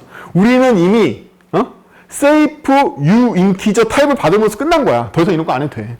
이런 일이 안 일어나니까. 왜? safe u 인티저가 들어오는 순간 끝난 거란 말이지. 그 타입이 들어왔기 때문에. 그럼 내 함수가 safe u 인티저를 받았으니까 얘는 다 필요 없는 거지. 그쵸? 타입을 받아들이는 순간 컴파일 타입은 확정이란 말이야. 끝난 거죠. 네. 모든 책임은 어디에 살았다? safe u 인티저에도 이사한 거죠. 그쵸? 뭐 내 함수만 잘 되면 돼 이런 건 아니지만 어쨌든 굉장히 과도한 단위 테스트가 걸려있는 이유는 뭐다? 값을 기준으로 메소드를 작성하거나 객체를 만들었기 때문인 거죠. 객체지향 첫 시간에 기억나시죠? 객체지향에서 뭘 사용한다? 객체를 사용한다고 했죠. 값을 안 쓰고. 객체는 뭘로 식별된다?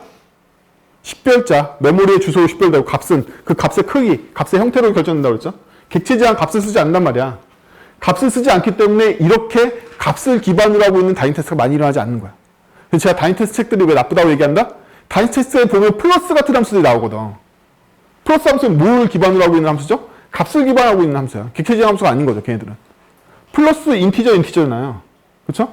하지만 우리가 만들게 되는 머니는 클래스였죠. 머니는 플러스 할 때 뭐 받는다? 머니야. 이미 경력급 테스트 필요 없어. 머니가 들어왔으니까. 그렇죠? 객체지향은 객체를 기반으로 설계한단 말이에요. 우리가 과도한 단위 테스트에 라이트 바이스업을 걸고 있다면 값 컨텍스트를 잘못 쓰고 있는 게 아닌지 확인해 봐야 돼요. 오히려 경고를 받아야 돼. 그러면 이게 일반적으로 켄트베그 아저씨가 얘기하고 있는 리팩터링 주기죠. 실패하는 테스트를 만들어서 테스트 통과할 코드를 고칠 수 있게끔 리팩터링을 하는 거죠. 그렇죠? 이렇게 하는 건데 이거 틀린 말 아니지만 우리가 이걸 하려면 반드시 해야 되는 게 리팩터링과 실패하는 테스트의 진단 정보를 명시를 해야 됩니다. 즉 실패하는 테스트만으로는 고쳐도 실패해요. 그렇죠? 실패하는 테스트가 무엇을 의미하는지가 바로 진단 정보인데 그렇다는 얘기는 처음부터 테스트를 만들 때 뭘 기준으로 만든 거다? 진단 정보를 뽑아낼 수 있게끔 만들었다는 얘기예요. 그렇죠? 이 테스트를 통과하지 못하면 넌 코드에 이런 부분들이 책임과 역할을 다하지 못할 거야. 라고 가정해서 테스트를 만들었기 때문에 진단 정보가 나온다. 무작위적인 거에는 진단 정보가 나올 수가 없겠죠. 그냥 트루퍼스밖에 안 나온단 말이죠. 여러분들이 단위 테스트를 반복해서 만들었는데 트루퍼스, 빨간색, 초록색 외에는 알 수 있는 게 없다면 단위 테스트 잘못 만든 거겠죠. 한 건의 단위 테스트라도 실패하면 걔가 진단 정보가 돼서 코드에 어디를 봐야 될지 알고 매핑이 돼야 돼요. 사실은. 자, 이제서야 단위 테스트의 비밀을 알려드릴게요. 단위 테스트의 목적 중에 하나는 뭐죠? 코드 커버리지를 만족시키는 거죠. 아니야? 이런 개념도 없나? 단위 테스트의 목적은 우리 코드 커버리지를 완성시키는 것 중에 하나도 있어요. 근데 왜 코드 커버리지가 완성되느냐 하면 그 이유는 하나하나의 단위 테스트가 내가 만들어야 될 코드의 어떤 부분에 대한 진단 정보이기 때문에 그런 거야. 그럼 단위 테스트가 10개만 있다라면 이 10개로 코드 커버리지 100% 되는 게 정상인 거죠. 반대로 얘기하면 각각의 테스트 코드는 커버리지를 나눠 갖지 않고 교차하지 않는 게 정상이겠어요. 왜? 진단 정보니까. 물론 이상적이지만 그래요. 그래서 실패한 테스트를 보고 이건 뭐 넘어가고 다 넘어갈게요. 이건 기본적인 얘기라서 책에 나온 거 잠깐 정리했던 거고 객체지향 스타일 갈게요. 우리가 만드는 건 함수 단위의 기능이 있고요. 그 다음에 얘네들을 모아서 객체를 만들고 객체에서 패키지에 대해서 배웠죠. 저희 이제 기억나시죠? 패키지 가시성 어떻게 쓰는 거고 포스트 컨디션하고 프리 컨디션하고 어떤 식으로 관련돼서 이 컨디션에 대한 전파 때문에 패키지 어떻게 쓰는지 이런 거 배웠잖아요. 그렇죠? 패키지 배우고 패키지 단위만 가지고는 안 되죠. 패키지를 이용해서 프로그램 단위를 만들게 됩니다. 프로그램 단위를 만들어도 안 돼요. 예를 들면 계정 시스템 같은 경우에는 잘만 만들면 하나의 시스템 만들어서 여러 서비스에 다 응용할 수 있겠죠. 그렇죠? 대부분의 회사들이 요즘 계정 시스템을 다 통합하고 있는 중이잖아요. 구글 같은 경우에 여러분 구글 계정 하나 가지고 플레이 스토어도 쓰고 구글 앱도 다 쓰고 다 하잖아요. 계정 시스템 하나만 만들어 다 돌려 쓰고 있는 거죠. 그래서 나중에는 시스템화가 돼서 시스템 조합으로 무언가를 만들게 됩니다. 그렇죠? 그래서 구글 계정 시스템이 있다고 생각하면 구글 앱스 시스템이 있어서 구글 독스하고 계정 시스템이 별개니까 구글 독스에 있는 애들은 또 다른 데를 꺼집어내가지고 딴 데서 또 연동할 수 있잖아요. 그렇죠? 근데 얘가 연동할 때 얘 계정 시스템 또 어디서 빌려온다? 구글 계정 시스템 또 빌려오겠죠. 그렇죠? 이렇게 해서 여러 가지를 다 시스템으로 분리해서 시스템끼리 통신하는 나중에 시스템망으로 변하게 돼요.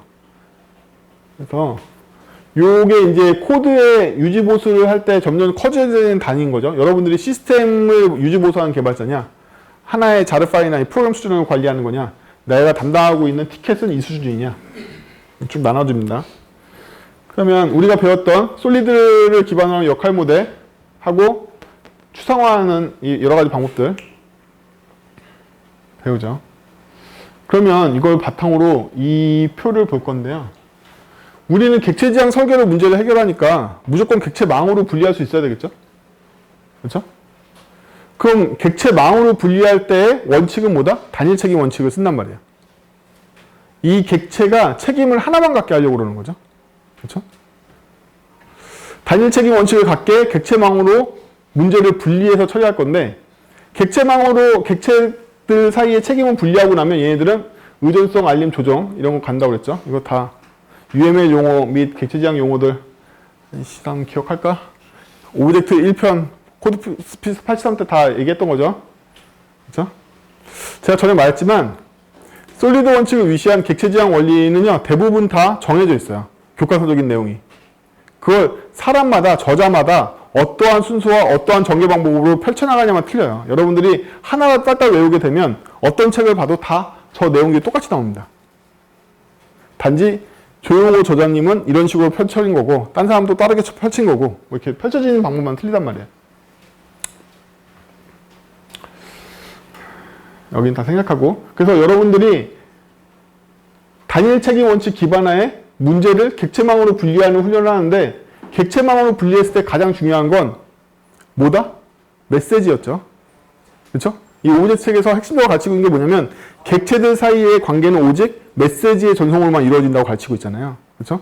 그럼 우리는 이 메시지가 왜 전송되는지를 알아야 된다는 거예요. 그렇죠? 그러면 여러분들이 메시지를 왜 전송하는지에 대해서 자율적으로 판단하지 말고 세 가지 기준을 갖고서 판단하라는 거예요. 객체가 객체한테 메시지를 보낼 때는 물론 비즈니스 도메인적인 이유지. 그렇죠? 제가 영화의 가격을 알아야 되니까 영화한테 물어보는 거잖아요. 이건 비즈니스적인 이유야. 근데 그거 말고 우리가 이 망을 설계할 때 어떤 식으로 설계하냐면 의존이 있는 건지, 알람을 주는 건지, 조종을 하는 건지에 대해서 알아야 된다는 거야. 그렇죠? 대부분의 해저 관계는 델리게이션 관계란 말이에요.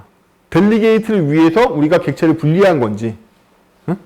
즉 템플릿 메소드 패턴을 전략 패턴을 바꿔가지고 델리게이션 쓰려고 한 건지, 그랬더니 데코레이터 패턴이 됐네, 뭐 이런 식이란 말이지.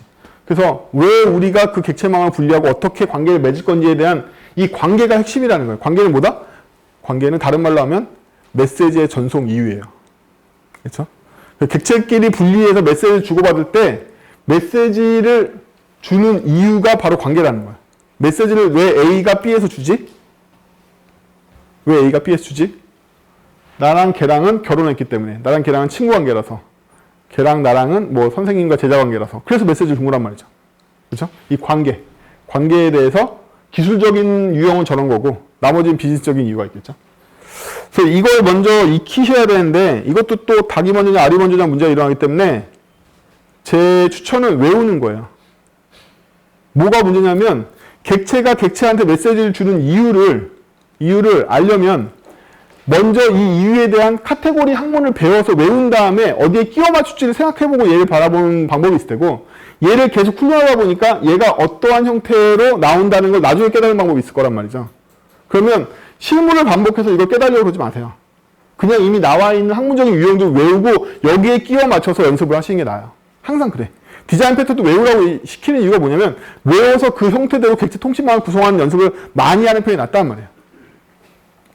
여러분들 중에도 뛰어난 사람들이 굉장히 많아요. 특히 나이가 어리셔도 그냥 머리가 원래 번뜩이시는 분들 되게 많단 말이에요. 잘 안 믿으시겠지만 저도 다 20대 때 대부분 이런 학문적인 체계를 이뤘단 말이에요. 그러면 여러분들도 굉장히 머리가 팽팽 도는 분들이 많기 때문에 수업에서 배웠던 모든 것들을 그냥 통찰로 경험으로 깨달으시는 분이 되게 많단 말이에요. 그냥 알아. 아, 이게 이름이 그거였네? 나 원래 이거 쓰고 있었는데 이렇게 그냥 아는 거야. 남의 코드로부터 배운 것도 아니고 내가 효율적인 구조를 짜다 보니까 그게 나왔어 라고 그냥 자기 통찰력으로 이거 아는 사람 되게 많단 말이죠. 문제는 이거를 체계적인 학문과 언어화를 하지 않으면 거기서 발전이 멈춰. 이거를 언어화해서 한국말을 알고 있는 사람은 그 다음 단계에 계속 발발해 나갈 수가 있단 말이죠. 그래서 번뜩이는 천재형도 거기서 멈추고 싶지 않으면 학문화를 하거나 더 정확하게는 언어화를 해야지만 그 다음 번으로 가실 수가 있어요. 안 거기서 멈춘단 말이에요. 본인한테 주어진 중구 미하의 문제는 잘 풀겠지. 이 사람이 굉장히 뛰어나. 옆에서 보기에도. 그래서 괴팍한 알고리즘에 막 덩어리진 코드를 짜고 있는데 돌아. 말도 안 되게 막 머신러닝이 돌고 있어. 천재인가? 근데 천재인 거 맞지만 거기서 멈춘다는 거야. 그렇다고 이 사람이 텐서플로우를 짤 것도 아니고 MS 워드를 짤 수 있는 것도 아니란 말이지. 거기까지인 거죠. 그렇죠? 그 다음 번으로 가려면 내가 한 짓이 무엇인지 한국말로 바꿀 수 있어야 돼. 내 코드가 왜 그렇게 짜는지. 저랑 제가 계속 인진이랑 같이 코드를 보여드리는 이유는 뭐냐면 제가 코드 짤 때 보면 한 줄 한 줄 다 설명할 수 있잖아요. 거기 변수 왜 썼는지, 얘가 뭐 하는 건지, 이 통신망 왜 나오는지, 이때 객체가 왜 나오는지, 왜 바꿨는지 다 설명하잖아. 한 줄도 안 빼놓고 설명했잖아. 그쵸? 그게 필요한 거예요. 그래야지 그 다음 단계로 갈 수 있단 말이에요. 계속 발전해서. 공부는 외우는 겁니다.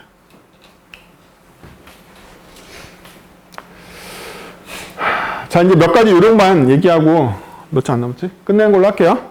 여러분들이 지켜야 되는 여러 가지 코드 수칙들이 있습니다. 첫 번째는 무조건 테스트 코드 또는 메인 함수부터 짜세요. 그쵸? 이게 아까 얘기했던 대로 기능을 필요한 지구 평화 안 지키게끔 도와주는 일이죠. 여러분들이 지구 평화를 지키는 이유는 다 클래스부터 짜서 그래요. 클래스부터 짜면 무조건 지구 평화를 지킵니다. 그래서 클래스를 사용하는 코드부터 테스트 코드도 클래스를 사용하는 코드죠. 그렇죠? 또 메인 함수도 클래스를 사용하는 코드잖아요.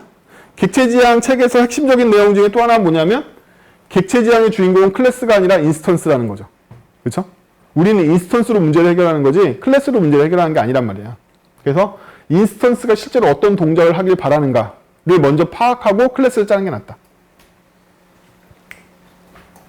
이거를 다른 말로는 입력의 수출력으로라고 얘기를 해요. 입력의 수출력으로라고. 이게 한국말로는 좀 이상하죠. 그렇죠? 근데 영어로는 저거를 인풋에서 아웃풋으로라고 얘기를 합니다. 그 다음에 이제 테스트 규모를 작게 가져간다. 테스트 규모를 작게 가져가는 이유는 여러 가지가 있는데요. 테스트 규모가 크다는 얘기는 여러 가지 의미예요. 아까 여러분들이 값 컨텍스트로 짰다는 의미도 되고요. 얘가 단일 책임 원칙을 지키고 있지 않다는 신호가 되기도 하고요. 또 얘가 의존성이 너무 심하다는 그런 여러 가지 옵니다. 그 다음에 의존성 주입을 하라는 거를 처음부터 고려하시는 게 나아요. 의존성 주입은 생성자 주입이 있고 세터 주입이 있었잖아요. 그러면 의존성 주입이라는 건 뭐냐면 의존성 주입 프레임워크를 쓰라는 게 아니에요. 의존성 주입을 할 수 있는 세트 코드가 있어서 이렇게 만들고 주입을 해보는 코드를 분리해 놓으라는 거야. 그렇죠? 이걸 이용하면 뭐 할 수 있냐면 얘가 밖에서 주입될 때 얼마나 제약점이 많은지를 알 수가 있어요. 제가 만약에 인자로 인터페이스를 받아들이면 구상하고 있는 모든 클래스를 다 주입할 수 있겠죠? 근데 얘가 구상 클래스를 받아들이면 딱 그 클래스밖에 안 들어올 거 아니에요? 객체지향 언어의 특성도 아셔야 돼요. 자바를 기준으로 설명드리면 메소드에 지정되어 있는 형은 기본적으로 뭐다? 공변이란 말이에요. 공변이란 건 뭐냐면 얘가 있으면 방공변인 거죠. 기본적으로 함수의 인자는 방공변이란 말이야. 제가 선언한 형보다 무조건 자식형밖에 못 들어와. 제가 여기서 오브젝트로 선언할 수 있는 모든 애들이 다 들어올 수 있지만 여기에 제가 클래스 A라고 선언하면 클래스 A의 자식밖에 못 들어오잖아요. 그렇죠? 그래서 이 자바 같은 경우에는 메소드의 인자 부분은 방공변으로 되어 있단 말이에요. 제가 선언한 게 가장 위쪽을 선언해줘야 돼. 여기서부터 시작이에요. 이게 언어 차원에서부터 설계 차원까지 왔다 갔다 그러는데 왜냐하면 언어가 지원하는 환경 내에서 우리가 설계를 해야 되기 때문에 그래요. 타입스크립트 기준으로 얘기하면 이게 방공변이 아니라 공변이란 말이야, 이 새끼는. 그래서 그 위로 넣을 수가 있어. 타입스크립트는 오브젝트의 형으로 정할 수가 있는데 오브젝트에 예를 들면 A라는 키, B키라는 애가 있어야 되는 형을 정해서도 그냥 오브젝트 더 큰 걸 넣을 수가 있단 말이죠. 그 안에다가. 왜? 그 안에다 A키, B키만 있으면 되거든. 그렇죠? 믹싱 형태로 들어가기 때문에 걔는 공변형으로 인자를 받는단 말이에요. 언어마다 특성이 달라요. 근데 자바 계열들의 언어들은 방공변을 받아. 그러면 저희가 시그니처를 짤 때 인자의 형을 정할 때 가장 중요한 게 뭐죠? 가장 중요한 게 이게 얼마나 포괄적인 데이터 세트를 받을 거냐라는 거야. 막말로 여러분들이 모든 함수의 시그니처의 인자를 오브젝트로 받으면 모든 걸 다룰 수 있겠죠. 그럼 모든 메소드가 모든 걸 다 받아들이겠지. 이게 극단적으로 보이세요? 극단적으로 보이신다면 여러분들이 가장 한정적으로 반다는 건 무슨 형을 쓴 거예요? 기본형을 쓴 거네. 인티저, 불, 스트링 이런 기본형도 쓴 거네. 더 이상 밑으로 내려갈 데가 없잖아. 여러분들이 형도 아니고 그냥 기본 프리미티브인 더블이라고 써놨는데 그 밑으로 내려갈 수 있어요? 못 내려가죠. 끝이잖아. 하다못해 넘버라고 써놓든지. 그렇죠? 그러면 우리가 시그니처를 정할 때 제일 중요한 건 뭐냐면 이 함수가 외부 세계에서 받아들일 때 얼마나 큰 범위를 받아들일까 바로 그 형이 된다는 거예요. 그 형이. 우리가 이 형을 보다 상위형을 정하면 더 넓은 범위를 받아들일 수 있게 될 거고 더 밑에 형을 정하면 얘는 더 한정적인 용도를 쓰게 될 거야. 즉 반대로 얘기하면 함수가 얼마나 범용 함수인지 얼마나 구체적인 함수인지는 뭘로 정할 수 있다? 함수가 받는 인자의 형이 얼마나 구상 클래스형인지 얼마나 추상 클래스형인지를 정할 수가 있다. 그러면 이 메소드가 갖고 있는 이 클래스가 갖고 있는 메소드가 3개 있어. 근데 얘는 각 첫 번째 메소드 A는 받는 형이 굉장히 넓은 형, 추상형을 갖고 있어. 근데 메소드 C는 굉장히 좁은 형을 갖고 있어. 우리 이걸 추상화 레이어가 안 맞는 클래스라고 본단 말이야. 우리가 이 클래스의 인스턴스를 쓸 때 종잡을 수가 없다는 거지. 어떤 메소드를 쓸 때는 굉장히 넓은 형을 받을 수 있어서 5만 가지가 다 때려박을 수가 있는데 어떤 형은 굉장히 좁게 받는단 말이야. 그렇죠? 그럼 객체지향의 기본 철학은 뭐예요? 제가 객체지향에서는 값을 안 쓰고 객체를 쓴다는 의미가 이제서야 진짜 파악이 되실 텐데 무슨 뜻이에요? 객체지향이라는 건 결국에 좁은 형을 쓰지 않겠다는 뜻인 거죠. 왜? 객체는 기본적으로 확장할 수 있으니까. 좁은 형은 뭐다? 값인 거야. 확정형인 거야. 얘들은 형 변화가 안 생긴단 말이지. 얘는 인자가 반드시 그걸로 들어와. 값은. 객체지향에서 값을 쓰지 않으려는 이유는 뭐냐면 포괄적인 형, 즉 얘의 책임을 좁게 정의하지 않으려고 그러는 거죠. 왜? 왜 좁게 정의하지 않으려고 그래? 넓게 정의하고 싶어서 그런가? 지구평화를 지키려고? 아니야. 값이나 형에 의존적이지 않고 얘는 역할과 책임을 기술하고 싶기 때문에 여기에는 역할과 책임을 나타내는 포괄적인 형을 쓰고 싶은 거예요. 구체적인 값은 얘의 책임을 나타낼 수가 없다는 거예요. 그래서 결론을 얘기하자면 뭐냐면 왜 이게 중요하냐면 객체라는 건 메소드가 중심인 거고, 그쵸? 안에 있는 값은 은닉화돼서 외부에 도출되는 특징이 아니잖아요. 이 객체의 특징은 다 메소드에 있단 말이에요. 특징? 특징이 아니라 본질이. 아이덴티파이어가 다 메소드에 있는데 객체의 메소드의 특징은 뭘로 정해지냐면 오직 메소드의 인자와 리턴형으로 정해지는 거예요. 아니 이름은 제가 A를 쓰든 B를 쓰든 상관없잖아. 거기에 있는 인자가 뭘 받거나 리턴형이 뭐냐에 작용되어 있단 말이지. 그럼 가장 극단적으로는 오브젝트 받아서 오브젝트 리턴한다면 얘는 광범위형인 거죠. 아무데나 다 쓰는. 왜? 에러가 안 나니까. 뭐든 받겠지. 제일 극단적으로는 INT 받아서 INT 리턴하는 거죠. 꼼짝 못하는 거죠. 꼼짝 못하잖아. INT 들어서 INT밖에 안 나가니까. 그렇죠? 이 두 가지 사이에서 객체지향은 뭘 고른다? 오브젝트가 아니라 우리가 원하는 형을 넣어주고 그 밑에 형, 하위형만 받아들일 수 있게 해주는 게 자바의 제약이란 말이야. 그렇죠? 자바는 제가 지금 인자하고 리턴형을 같이 설명하면 안 되는데 같이 설명해버렸는데 인자는 뭘 기준으로 한다? 내가 받아들일 수 있는 상한을 준단 말이야. 상한. 어퍼바운드를 주는 거야. 그러면 이 클래스는 처음에 진입점이 여기까지 넓어 라는 게 바로 함수의 인자의 형인 거예요. 그에 비해서 함수의 리턴형은 뭘 의미할까요? 리턴형은 예를 들면 얘가 뭐 A라는 객체를 반환할 수 있어 라고 생각하면 A라는 객체의 부모를 다 반환할 수 있단 말이에요. 이 새끼는. 어? 뭐 예를 들어 볼까요? A라는 함수가 스트링을 반환해. 저 그거 오브젝트로 받을 수 있어 없어? 있잖아. 위로 다 반환할 수 있단 말이지 얘는. 어? 그래서 공변을 지킨단 말이에요. 이 자바의 리턴 타입은 공변이란 말이야. 그래서 반환형에서는 내가 뭘 의미한다? 나의 상한이 아니라 다운 바운드, 로어 바운드, 즉 나는 최소한 이걸 보장해 줄 거라는 거예요. 그래서 메소드를 정할 때 상한 범위는 인자로 정해지고 하한 범위는 내 리턴 값으로 정해진단 말이야. 나는 적어도 이건 보장해 줄게. 제가 극단적으로 보이드라면 난 아무것도 보장할 수 없고 리턴하지 않을 거야 이거죠. 제가 INT라고 보장해주면 난 최소한 INT는 보장해줘. 그럼 위에 넘버 다 되겠네. 뭐 이런 거란 말이죠. 그쵸? 그래서 이 유전성 주입을 통해서 객체의 아이덴티파이어가 나타내고 있는 메소드의 상한 하한을 검사해 볼 수가 있어. 이것저것 넣어보면서. 그래서 처음부터 코드를 주입할 수 있게끔 만들어 두라는 거야. 얘가 움직일 때. 이게 전달이 될지 모르겠네. 여러분들이 오브젝트 책을 숙달해야지 지금 제가 하는 말이 어렵지 않게 받아들일 수 있어요. 왜냐면 이 내용이 나와. 책에. 12장에서부터 쭉 나오거든요. 그 다음에 목객체 테스트가 반드시 필요하죠. 객체 간 통신 테스트를 해야 되니까. 그렇죠? 우리 지금 뭐 하고 있냐면 여러분 코드 짜는 법에 대해서 얘기하고 있어요. 코드 짜는 법. 어떻게 하면 설계를 잘해서 코드를 잘 짤 것이냐. 그렇죠? 그래서 목객체 테스트를 해보면요. 여러 가지를 파악할 수가 있습니다. 목객체를 통해서 얘가 어떠한 통신을 하게 되는지, 통신 제약은 뭔지, 혹은 이 통신이 가능하긴 한 건지, 내 상상 속의 통신인지, 혹은 이 통신망이 너무 복잡한 건지, 쓸데없이 통신을 하고 있는 건지 다 파악할 수가 있어요. 이것 또한 독립성을 유도한다. 독립성을 유도한다. 그래서 우리가 궁극적으로 이건 뭐냐면 콘텍스트 독립성이랑은 다른 말로 하면 뭐다? 객체가 격리되어 있는 책임을 수행하고 여파를 끼치지 않게 되는가를 바라보고 싶은 거죠. 저 두 개가 다 그거에 도움을 줘요. 저걸 한다고 다 되는 건 아니지만 도움을 줍니다. 이 객체의 여파 범위를 한정 지을 수 있어. 그러면 우리가 작은 규모의 테스트를 유지하려면 객체를 분해하는 수밖에 없겠죠? 그래야지 테스트의 범위가 좁아질 거 아니에요. 이 객체가 만물상이면 테스트의 범위가 넓어질 거잖아요. 그럼 우리가 작은 규모의 테스트를 유지할 수 없게 됩니다. 테스트 항목이 되게 많이 늘어날 거예요. 이러려면 우리는 다시 어쩔 수 없이 객체를 분리해서 객체별 테스트 항목을 적게 유지할 수 있으려면 자꾸 분해를 하게 됩니다. 이게 여러분들의 생활이죠. 편의상 합쳐져 있잖아요. 모든 코드가. 빨리 분리하세요. 그렇죠? 여러분들의 리팩토링은 당분간 인문개발자는 약 3년 동안은 분리만 하시면 돼요. 딴 거 없습니다. 익스트랙트만 하시면 돼요. 그래서 리팩토링 막 거창하게 무슨 악취 어쩌고 다 필요 없고 그냥 분리만 하세요. 분리만 하시면 됩니다. 의존성 주입을 포함해서 작은 규모의 테스트를 유지하려면 포장이라는 단계를 걷는데요. 이거는 우리가 의존성 주입을 통화하려면 어떻게 된다?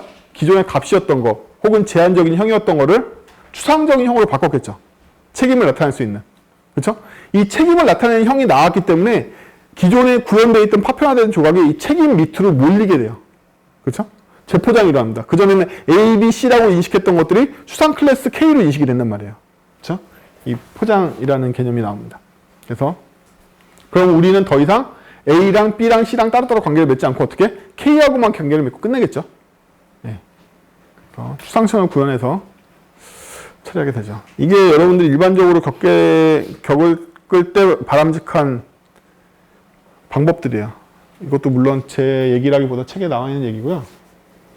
그래서 오늘은 뭐 했냐면 끝인가? 뒤는 더 있냐? 파생. 목객체 테스트는요, 이런 거 외에도 굉장히 중요한 역할을 하는데, 목객체 테스트가 뭘 의미하냐면요, 어떤 객체랑 왜 통신하냐를 설명하고 있는 거잖아요. 제가 이 영호님 책에서 예제들을 다 바꾸는 이유가 적절하지 않아서 그래요. 뭐, 영화한테 뭘 물어보고 이런 게 적절하지 않으니까 제가 바꾸는 거란 말이에요. 그쵸? 그래서 이걸 통해서 뭐 할 수 있냐면, 어떤 객체가 어떤 객체한테 메시지를 보내냐에 따라서 책에 나왔던 전문가 정보 패턴도 있고, 여러 가지 패턴들이 있었는데, 그걸 해봐야지만 알게 돼.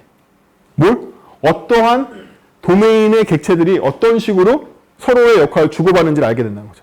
여러분이 정말 정산 시스템 만들어 보면 정산에 관련되어 있는 메시지를 주고받는 정보를 줘야 되는 애들끼리 만들어 봐야지만 도메인이 진짜로 파악이 되고 내가 쓸데없는 객체를 만든 건지 쓸모있는 객체를 만든 건지 혹은 얘가 왜 이것까지 갖고 있지? 뭐 이런 것들을 알게 된다는 거예요. 그래서 목객체 테스트가 필수예요.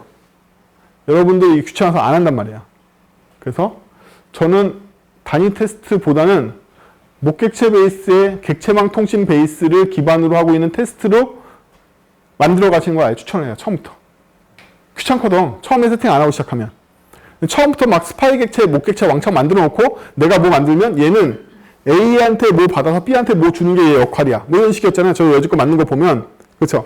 시어터 예제 기억해 보시면 시어터에서 이 매표소가 있고 셀러가 있고 고객이 있고 영화관이 있고 영화가 있고 뭐 이렇게 있잖아요. 그럼 각각이 하는 일을 보세요. 직접 뭘 하는 게 아니라 나는 뭐 오피스 판매소한테 영화를 받아와서 그 요금들을 계산한 걸 얘한테 줄 거야. 뭐 이런 식이란 말이죠. 그렇죠? 그렇다는 얘기는 얘 입장에서 테스트를 하려면 오피스도 있어야 되고 커스터머도 있어야 되고 이런 거잖아요. 이거 다 몹으로 만들어. 그리고 얘가 가짜 메시지를 송신하게 만들어. 원래 목이나 스파이는 그렇게 되거든요. 그러면 얘가 커스터머가 발주한 걸 나한테 넣었다면 나는 오피스한테 뭘 줘야지 하고 감시를 하겠죠. 또 오피스가 나한테 뭐 줬다면 나 얘한테 건네줄 거야. 아예 처음부터 이렇게 설계하라고 그 테스트를 만들고 시작하라는 거예요. 사실 저 책 내용이 다 그거예요. 그래서 단위 테스트보다는 객체망에서 이게 훨씬 더 중요해요. 왜냐하면 객체가 하는 일들이 다 그거거든. 받아서 메시지 주는 거. 그렇죠? 저희 갑타입이라고 써있는데 그 책에서 표현이고, 타입을 만들어야 될 때 우리가 원하는 건 구체적인 형에 도달하게 되는 건데요. 구체적인 형이라는 건 꼭 구상 클래스를 의미하는 건 아니에요. 어떤 거는 인터페이스 쪽이 더 구체적일 수도 있어요. 그냥 커스터머가 더 구체적일 수 있다는 거야. A 커스터머, B 커스터머, C 커스터머는 응용돼 있고 확장돼서 더 많아졌잖아요. 덩치가. 커스터머에 바이라는 메소드 하나가 있을 때가 더 작잖아. 그쵸? 본질적으로. 근데 무슨 도매상은 커스터머 상속받아서 이만큼 갖고 있고 소매상은 이만큼 될 거 아니에요. 걔네들이 더 구체적이지 않다는 거예요. 그래서 구체적인 형의 도메인의 개념보다 근접하게 표현되어 있는 무언가를 핵심을 추출하는 게 우리의 목적인 거예요. 이 형을 찾는 게 목적이야. 얘가 구상 클래스에 일치하면 추상형이 필요 없겠죠. 그렇죠? 근데 이 형을 만들어 봤을 때 이 형이 딱 우리의 책임에 맞는 형을 만들어낼 때까지 우리는 깎아냅니다. 깎아내고 이 형이 본질이고 여기에 나머지들은 부수적인 거야를 찾고 싶은 거예요. 그렇죠? 그래서 그걸 해가는 과정이 아까 말했던 요 분해 파생 포장인데 아까 어디서 분해 파생 포장을 하는지 앞장에서 설명했죠. 그렇죠? 목계스 테스트를 하다가 단위 테스트를 하다가 뭘 하다가 찾아내잖아요. 그래서 오늘 배우는 수업은 되게 중요한 게 뭐냐면 얘네들을 개념적으로 아는 게 아니라 얘네들을 실무상에서 어떻게 만들어내냐는 거야. 어떻게 인식하냐는 거야. 그러니까 이거 앞장이 더 중요한 거야. 그렇죠? 인터페이스 설계 너무 비슷한 거니까 넘어가고. 자, 목객치 테스트를 제가 그냥 쓱 넘어갔단 말이에요. 목객치 테스트 하는 법이 있어요. 그러면 미치겠네. 그러면 목객치 테스트가 어려운 이유는 뭐냐면 여러분들이 저랑 같이 만들었던 시어터 예제만 해도 객체가 6개 이상 나오고 다 역할이었잖아요. 그렇죠? 그리고 저랑 같이 만들었던 개발자 PM 프로젝트 이것도 역할이 벌써 5개 이상 나왔단 말이에요. 통신망을 봐도 재수가 좋으면 한두 단계 거쳐서 받아오지만 재수 없으면 6개씩 모아가지고 같이 결론 내리고 커뮤니티 구성해서 결론 내리고 여러분들 나중에 이제 동기화 시스템 같은 거 만들어 보면 투표한단 말이에요. 이게 DB를 이렇게 노드를 구성하잖아요. 그럼 DB에 썼을 때 그 쓰는 사이에도 또 다시 트랜지션 발생할 거 아니에요. 그러면 일단 써보고 4군데 노드 이상이 찬성하면 이건 있었던 일로 하자 뭐 이렇게 투표 시스템도 만들고 이런단 말이에요. 그 나중에 가면 그렇게 돼요. 이런 객체들은 무지막지하게 통신을 많이 해가지고 통신도 여러 번 사이에 일어난단 말이에요. 사이클을 갖고서. 그 DB에 있는 트랜지션도 구현해 보시면 제가 정말 추천하는 건데 여러분 트랜지션 좀 구현해 보세요. 진짜로. 데이터베이스에서 보면 우리가 커밋되고 롤백 되잖아요. 진짜로 어떻게 하는 거지? 진짜로는 어떻게 되는 거야? 물리적인 디스크에 써야 되는데 진짜로 어떻게 쓸까? 그래서? 그리고 또 어떻게 격리했어? 트랜지션이 작동하고 있으면 서비스 멈추는 거 아니잖아요. 이 트랜지션이 있으면 딴 트랜지션 또 움직이잖아. 어떻게 처리한 거야? 이런 것들 구현해 보시기 전까지 모른단 말이에요. 대부분은 그런 과제들을 마음대로 수행하실 수 있는 정도의 실력이 올라와야지만 아무거나 맡길 수 있게 되니까 저는 알고리즘 퀴즈보다는 이미 취업하신 분들은 트랜잭션 한 번씩 구현해 보시길 꼭 권장을 해드려요. 트랜잭션 한번 구현해 보시는 걸 권장해요. 어쨌든 구현 계층이 복잡하고 객체가 많기 때문에 일단 첫 번째는 객체들을 직접 만들어 보면서 중복하고 이 중복을 제거하기 시작합니다. 자기가 객체를 쭉 만들어 보면 어떻게 해서 중복이 제거되죠? 차이 앤 프로그램이 제거가 돼요. 내가 이거를 전략 객체를 뺏고 났더니 이 객체 간에 이렇게 중복되는 게 많았었는데 이만큼이 스트래티지 패턴을 빠지고 여기 이만큼 본체가 났거나 우리가 마지막 만들었던 예제에서 렌더러는 아예 렌더러 단위 객체 하나만 나왔죠. 제이슨 렌더러, 무슨 렌더러 이렇게 안 만들어주고 렌더러 하나만 나왔잖아요. 왜? 비지터 빠져가지고. 비지터만 제이슨이 있고 콘솔이 있었지 렌더러가 그냥 하나로 줄어버렸단 말이지. 만약에 비지터를 빼지 않았으면 얘가 제이슨 렌더러하고 콘솔 렌더러가 돼서 태반 비슷한 로직을 갖고 있는 애가 나왔을 거란 말이죠. 직접 구성하면서 중복 제거. 이게 사실 꿈 같은 얘기죠. 이게 되면 여러분 더 이상 뭐 할 필요가 없어. 그렇죠? 그 다음에 이 단일 책임 원칙을 구현하면서 도움 메서드 등장하게 되는 거죠. 이게 단일 책임 원칙을 얘가 구현하면 얘가 아닌 부수적인 책임들은 다 빠져나오기 때문에 도움 메서드가 나온단 말이에요. 그러면 도움 메서드를 여러분들 어떻게 조직화한다? 유틸 클래스 만들어서 다 스태틱으로 때려박고 있잖아요. 그렇죠? 이거 조직화해서 처리해보면 조단점 도움이라는 게 책을 안 읽으시면 이건 설명하기 좀 어렵다. 그렇죠? 어쨌든 우리의 최종 목표는 선언계층과 구현계층으로 나눠져 있는 걸 구현계층에서 선언계층을 옮기는 작업이에요. 왜 나중에 선언계층이 되냐면 선언계층이라는 건 그냥 선언했다는 게 아니라 보다 선언적으로 바뀌었다는 얘기인데 우리가 저번에 어떻게 했죠? 비지터가 보다 선언계층을 옮겨간 거죠. 왜? 제어 역전이 돼서 제어 권한을 뺏겼으니까. 그러면 왜 더 선언적이죠? 비지터 인터페이스대로 메소드를 만들 수밖에 없으니까. 우리가 자유롭게 클래스를 만드는 거에 비해서는 선언되어 있는 메소드 오버라이드가 된 것밖에 못하잖아요. 보다 더 선언적으로 바뀌었단 말이야. 얘가 더 선언화되면 얘를 값밖에 못 주게 되겠죠. 너는 A 해, 넌 B 해 이렇게 못 주는 거고. 그럼 이걸로 표현력이 떨어지냐면 그렇지 않아요. CSS의 표현력을 보세요. CSS 다 선언어만 돼 있잖아. 근데 CSS로 애니메이션 걸고 키프레임 애니메이션 걸고 다 걸 수 있잖아요. 값만 바꾸는 게 아니라. 그래서 나중에는 다 선언어로 이사 간다.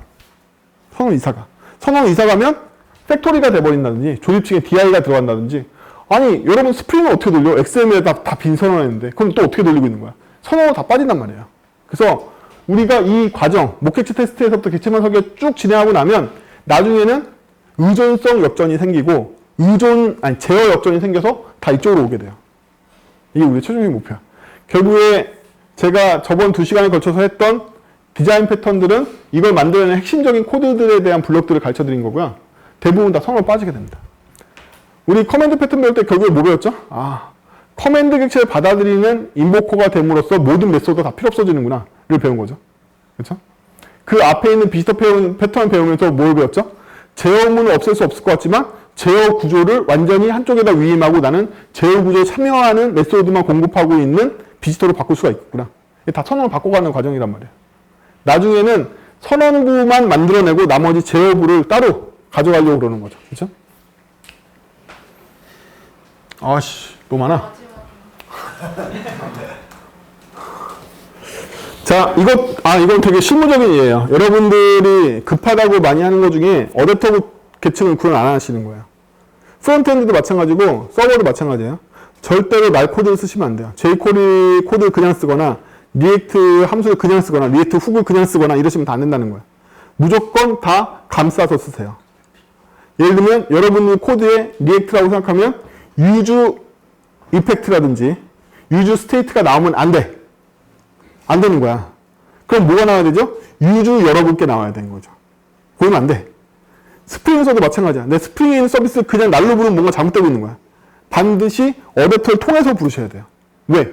그래야지만 충격을 흡수할 수가 있어. 외부의 버전이 바뀌거나 인터페이스가 바뀌었을 때 충격을 흡수하려면 반드시 중간에 어댑터가 끼워져 있어야 돼. 그럼 이거 언제 끼워야 되냐면 만들 때부터 끼워야 돼. 무조건. 아무것도 안 하는 패스 함수라도 만드셔야 돼요. 무조건. 내가 jQuery를 달러로 안 쓰고 JQ라고 함수라도 하나 만들어 감싸서 쓰라는 거야. 그리고 JQ의 리턴 값을 그냥 받아서 어트리뷰트를 뗄 생각을 하지 말라는 거야. ATTR이라는 함수를 따로 만들어. 걔가 JQ에 있는 걸 불러다 쓰게 만들라는 거지. 그래야지만 jQuery의 버전업에 영향을 안 받을 테니까. 얘가 시그니처를 바꿔도 영향을 안 받을 테니까. 이건 제가 알기 쉽게 설명한 거지 스프링이 됐든 뭐가 됐든 다 감싸 쓰셔야 돼요. 그럼 감싸지는 게 좀 나은 거죠. 그렇죠? JDBC보다는 스프링 JDBC가 좀 나은 거고. 그렇죠? 더 감싸지는 다른 층이 더 나을 거 아니에요. 무조건 감싸야 된다. 그래서 어댑터에는 세 가지 어댑터가 있는데요. 첫 번째 어댑터는 단순 어댑터라고 해서 서드파티 기능하고 1대1 매칭되는 거죠. 방금 jQuery 얘기하면 달러 함수 감싸고 어트리뷰트 함수 감싸고 CSS 함수 감싸고 이렇게 해서 1대1 매칭하는 거죠. 그렇죠? 이거는 구현하기가 바로 좋죠. 걔를 1대1로 감쌌으니까. 응? 유즈 이펙트 대신에 유즈 대문자 에펙 뭐 이렇게 쓰면 유즈 이펙트 그대로 감싸니까 만들기 쉽잖아. 하지만 걔가 있음으로써 유즈 이펙트 시그니처가 변했을 때 흡수할 수 있는 함수가 생긴단 말이에요. 그렇죠? 근데 이제 서드파티 변경 시에 같이 바꿔야 되니까 변경이 좀 취약한 편이고 델리게이터 어댑터는 위임을 추가해 주는 거죠. 얘한테. 그래서 우리는 그냥 걔를 날로 쓰지 않고 어댑터를 통해서 델리게이션 해가지고 쓰는 거예요. 그래서 여기에는 이제 대부분 이벤트를 대신 받는다든지 직접적인 연관관계를 빼는 거예요. 예를 들면 여러분들이 jQuery 함수를 아무리 감싼다 하더라도 jQuery 통해서 이벤트를 걸 때 jQuery에 걸린 이벤트하고 저 직접적인 연결이 되잖아요. 그러면 jQuery에서 요구하는 이벤트 리스너 형태로 제가 이 리스너를 만들 수밖에 없잖아요. 확실하죠? 하지만 델리게이터가 있더라면 델리게이터가 있으면 jQuery에 걸어주는 이벤트는 델리게이터의 이벤트가 되고 저희가 만든 리스너는 델리게이터가 요구하는 리스너를 주면 되는 거죠. 그렇죠? 그러면 델리게이터에서는 jQuery가 원하는 형태의 자기 리스너를 주겠지만 그 리스너 안에는 제가 준 리스너를 호출해주는 코드가 들어있을 거고 이 형태는 안 변할 거 아니야. 그렇죠? jQuery한테 리스너를 넘기면 그 리스너는 무조건 jQuery 이벤트를 인자가 들어오는 리스너란 말이에요. 그렇죠? 돔 이벤트가 들어오지 않고. 근데 저는 아예 그렇게 안 보내고 어떻게 보내고 싶냐면 리스너의 인자로 돔 객체하고 그냥 네이티브 이벤트 객체 이 두 개가 들어왔으면 좋겠어. 그냥 이 리스너를 델리게이터한테 보내면 델리게이터는 jQuery한테 jQuery용 리스너를 등록하겠지만 그 안에 실행해보면 제 리스너 형태에 맞게 바꿔가지고 저한테 줄 거 아니에요. 그렇죠? 그래서 연결 관계를 끊기 위해서는 델리게이터 수준이 필요하다. 그냥 랩핑하는 것만으로는 해당 라이브러리랑 연결이 끊어지지 않아. 델리게이터를 거쳐야지만 끊어진단 말이죠. 그래서 이 수준이 제일 바람직하죠. 예, 바람직합니다. 어댑터 레이어는 여러분들이 알고 있는 어댑터 패턴 이런 게 아니기 때문에 더 어려운 거라서 나중에 넘어가고, 어댑터 레이어는 아예 레이어 수준, 여기서 중요한 건 어댑터가 아니라 레이어예요. 적응 레이어를 따로 둬가지고 시스템을 완전히 감싸서 우리한테는 다른 시스템을 보이는 거죠. 이거는 하나하나의 메소드 기능 차원이나 이런 게 아니라 아예 저희가 더 이상 서울시 실시간 서비스, 버스 서비스의 API에 접속하는 일이 없는 거죠. 그럼 어디에 접속한다? 네이버한테 접속하는 거죠. 네이버한테 버스 정보 줘. 이렇게 받는 거죠. 그럼 네이버는 그 들어온 것들 다 정리해가지고 일관된 인터페이스 저한테 예쁘게 내리겠죠. 전국 버스망으로. 그렇죠? 이게 바로 어댑터 레이어인 거예요. 그러면 우리는 처음부터 서비스를 구축할 때 서울시 버스 정보, 경기 버스 정보 기반으로 앱을 만들 거냐, 네이버 버스 정보 기반으로 앱을 만들 거냐 결정하는 거죠. 그렇죠? 네이버로 만들면 나중에 유료하겠죠? 그렇습니다. 그래서 어댑터 레이어는 보다 큰 규모에서 아예 라이브러리 자체를 감추고 걔가 다른 레이어가 돼서 걔를 유존해서 만드는 거죠. 그래서 지금까지 얘기했던 여러 가지 요령들이 있었는데 뒤에 나와 있는 장표도 되게 중요한데요. 어댑터 계층은 꼭 만들어야 돼요. 안 그러면 여러분들 나중에 피 보시는 거고요. 그 다음에 목격식 테스트를 기반으로 코드 짤 거. 그 다음에 또 한 가지 더 중요한 거. 반드시 호스트 코드부터 만들어야지 지구평 안 지키는 거. 이 세 가지는 꼭 기억하시고 나머지 짜잘한 것들은 장표 보고서 다시 재학습하시면 될 거예요. 수고하셨습니다.